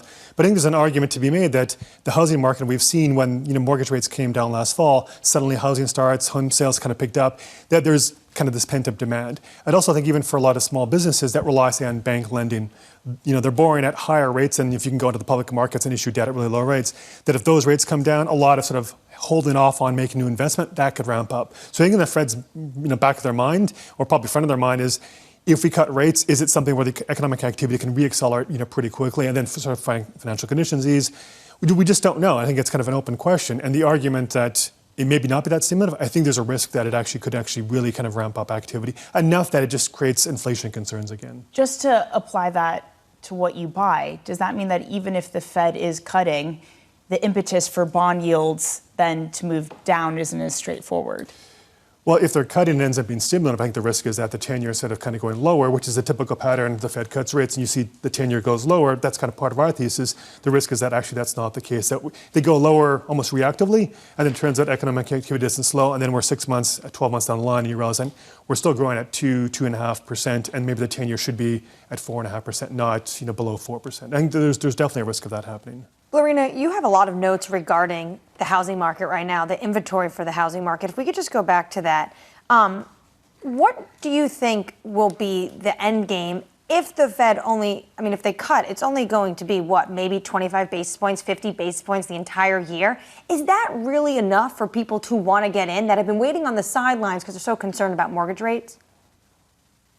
So here's how I think about it. First of all, I agree with the point that there is pent-up demand for housing. We started this hiking cycle with very tight inventory, and that has only gotten worse because builders are not starting new homes. We have the mortgage lock, so people are not bringing their existing homes into the market. So inventory has become even lower. I think the question here is, even what we know from the Fed is they want to cut and start a series of cuts. And I think what happens when they deliver the first cut is that the 10-year will respond. This is the risk. And will price even more cuts that maybe the Fed will eventually be able to deliver. And then this loosening in financial condition, and particularly in interest rates, could give the housing market that leg up and release that pent-up demand. It's not going to be about just one cut or two. It's going to be about what the 10-year price is and what the market price is for the Fed. That's the real risk here. And if that happens, we're expecting a deceleration in shelter, CPI, and PCE, and that's really fundamental to bringing inflation down to 2%. And then the next leg of that risk playing out is that the progress that we expect on shelter inflation is undermined. Well, Renmac's Neil Dutta earlier this morning basically said, stop it with all of this, that basically if you look at the data and you stop cherry picking, as he told me in so many words, then you'll actually see that it's important to do an adjustment because inflation is coming down and growth is slowing. And so if the Fed doesn't cut now, they're going to risk having some sort of Fed error. Do you agree with that, Blerina? I think it's very nuanced right now. It's more nuanced than that. I do feel like it's cherry picking season at Bloomberg Surveillance this morning. But it's important to understand that in this complex environment, the patient approach that the Fed is delivering is the right one. We do have a lot of firepower should the economy decelerate, but I also am of the opinion that that first cut and the decision to start easing is very consequential because of how the market will price it. Just remember, in January, we were pricing 6 to 7 cuts. And so I'm not pessimistic on the economy. If you think that the Fed will deliver 2, maybe 3 cuts, that means that other people's baseline view is not for a sharp recession. And then in this scenario, just having more confidence on the progress on inflation is right. Waiting before you deliver on that easing in monetary policy. Jason, is it cherry picking here on surveillance or just globally, generally right now, because that's all that people are left with? I think it's more like a Rorschach test. Like if you have sort of preconceived notions and you look at the data and you sort of interpret it in the way you want. If you are optimistic, you can tell an optimistic story. If you're more pessimistic, you can tell that story. I think that's reality. Because I've had smart people on both sides say what Neil would say, that the Fed's going to be too late, and other people say it's crazy for the Fed to even think about cutting. The economy's not slowing down. And this is kind of the reality we're dealing with. Still data that's noisy, distorted, kind of from the pandemic. I'm most focused on Friday when we get the PC data, not the inflation piece, but the consumption expenditures, because we see goods going lower. But at the end of May, we set record travel for kind of going to the airport. So are people still spending on services, and that's strong versus goods? So the picture is really kind of fuzzy, and I think, again, you can sort of draw your own conclusions. And that's a challenge, I think, for the Fed, but also for us. But as long as it's not really deteriorating, it's sort of still, I think, kind of generally risk on. We like cherries. Jason Draho of UBS, Blerina Uruci of T. Rowe Price. Both of you, thank you so much for being with us. Right now, let's get you an update on stories elsewhere this morning. Here is your Bloomberg brief with our own Yahira Hackes. Yahira. Hi, Lisa. We start with Disney as the Fast Pass may be about to get even faster at Walt Disney World. Starting next month, Disney's Florida theme parks will let visitors reserve a space in line for rides up to a week in advance. Currently, parkgoers can only book a day ahead. The new system will be called Lightning Lane MultiPass. Guests at Disney hotels will be able to make 7-day reservations for up to 3 rides. But it's going to cost you. For example, the MultiPass, which allows 3 reservations, starts at $15. Micron is set to report earnings after the closing bell today, with investors looking to see if the chip maker's $62 billion AI-fueled rally has jumped too far, too fast. Investors are setting lofty expectations for the company, with revenue estimates coming in nearly 80% higher than the same period a year earlier. Micron shares are up 65% this year, with much of that advance coming since the company's last earnings report. And Airbus has a new warning for airlines, the plane maker saying deliveries due in the next 2 years are at risk of being delayed. Sources telling Bloomberg that Airbus has been notifying customers in recent weeks, and some deals are at risk of breaching contracted deadlines. The company cutting its outlook earlier this week as it struggles with shortages on parts, and it's also delaying plans to increase the output of the popular A320 jet. That's your Bloomberg Brief. Lisa? Wonderful, as always. Thank you so much, Yahira. Up next, setting you up for the day ahead, this is Bloomberg.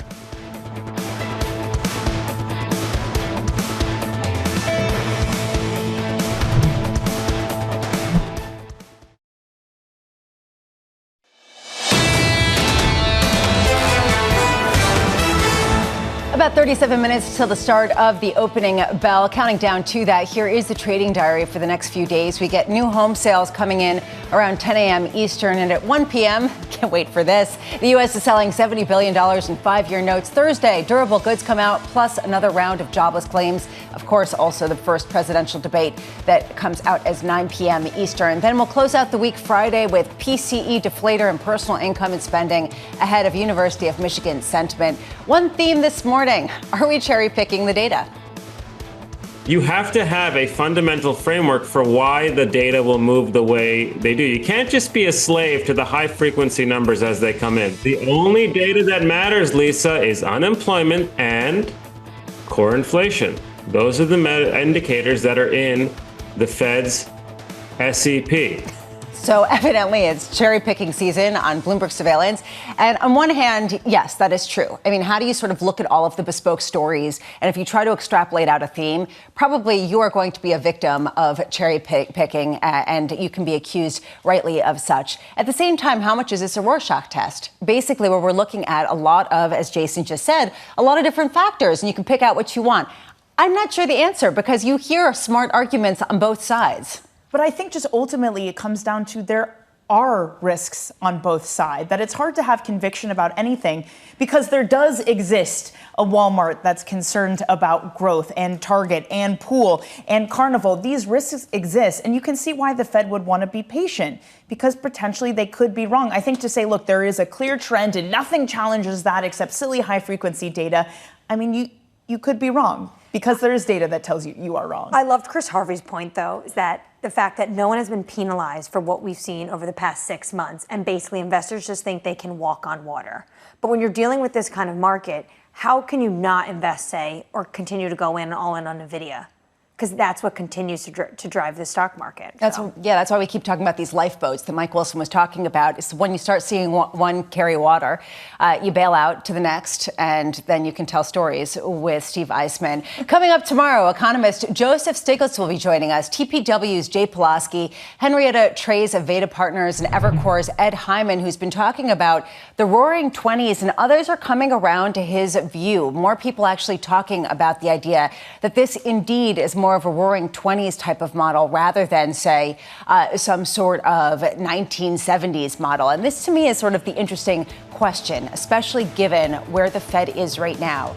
Do we see a roaring 20s off the AI stories that overwhelms the underlying fundamental economic cycle that is already taking place in certain stocks? You're seeing that this morning with basically flat on the basic index, or at least on the NASDAQ. But S&P futures now down 0.2% as longer-term yields rise. This is Bloomberg.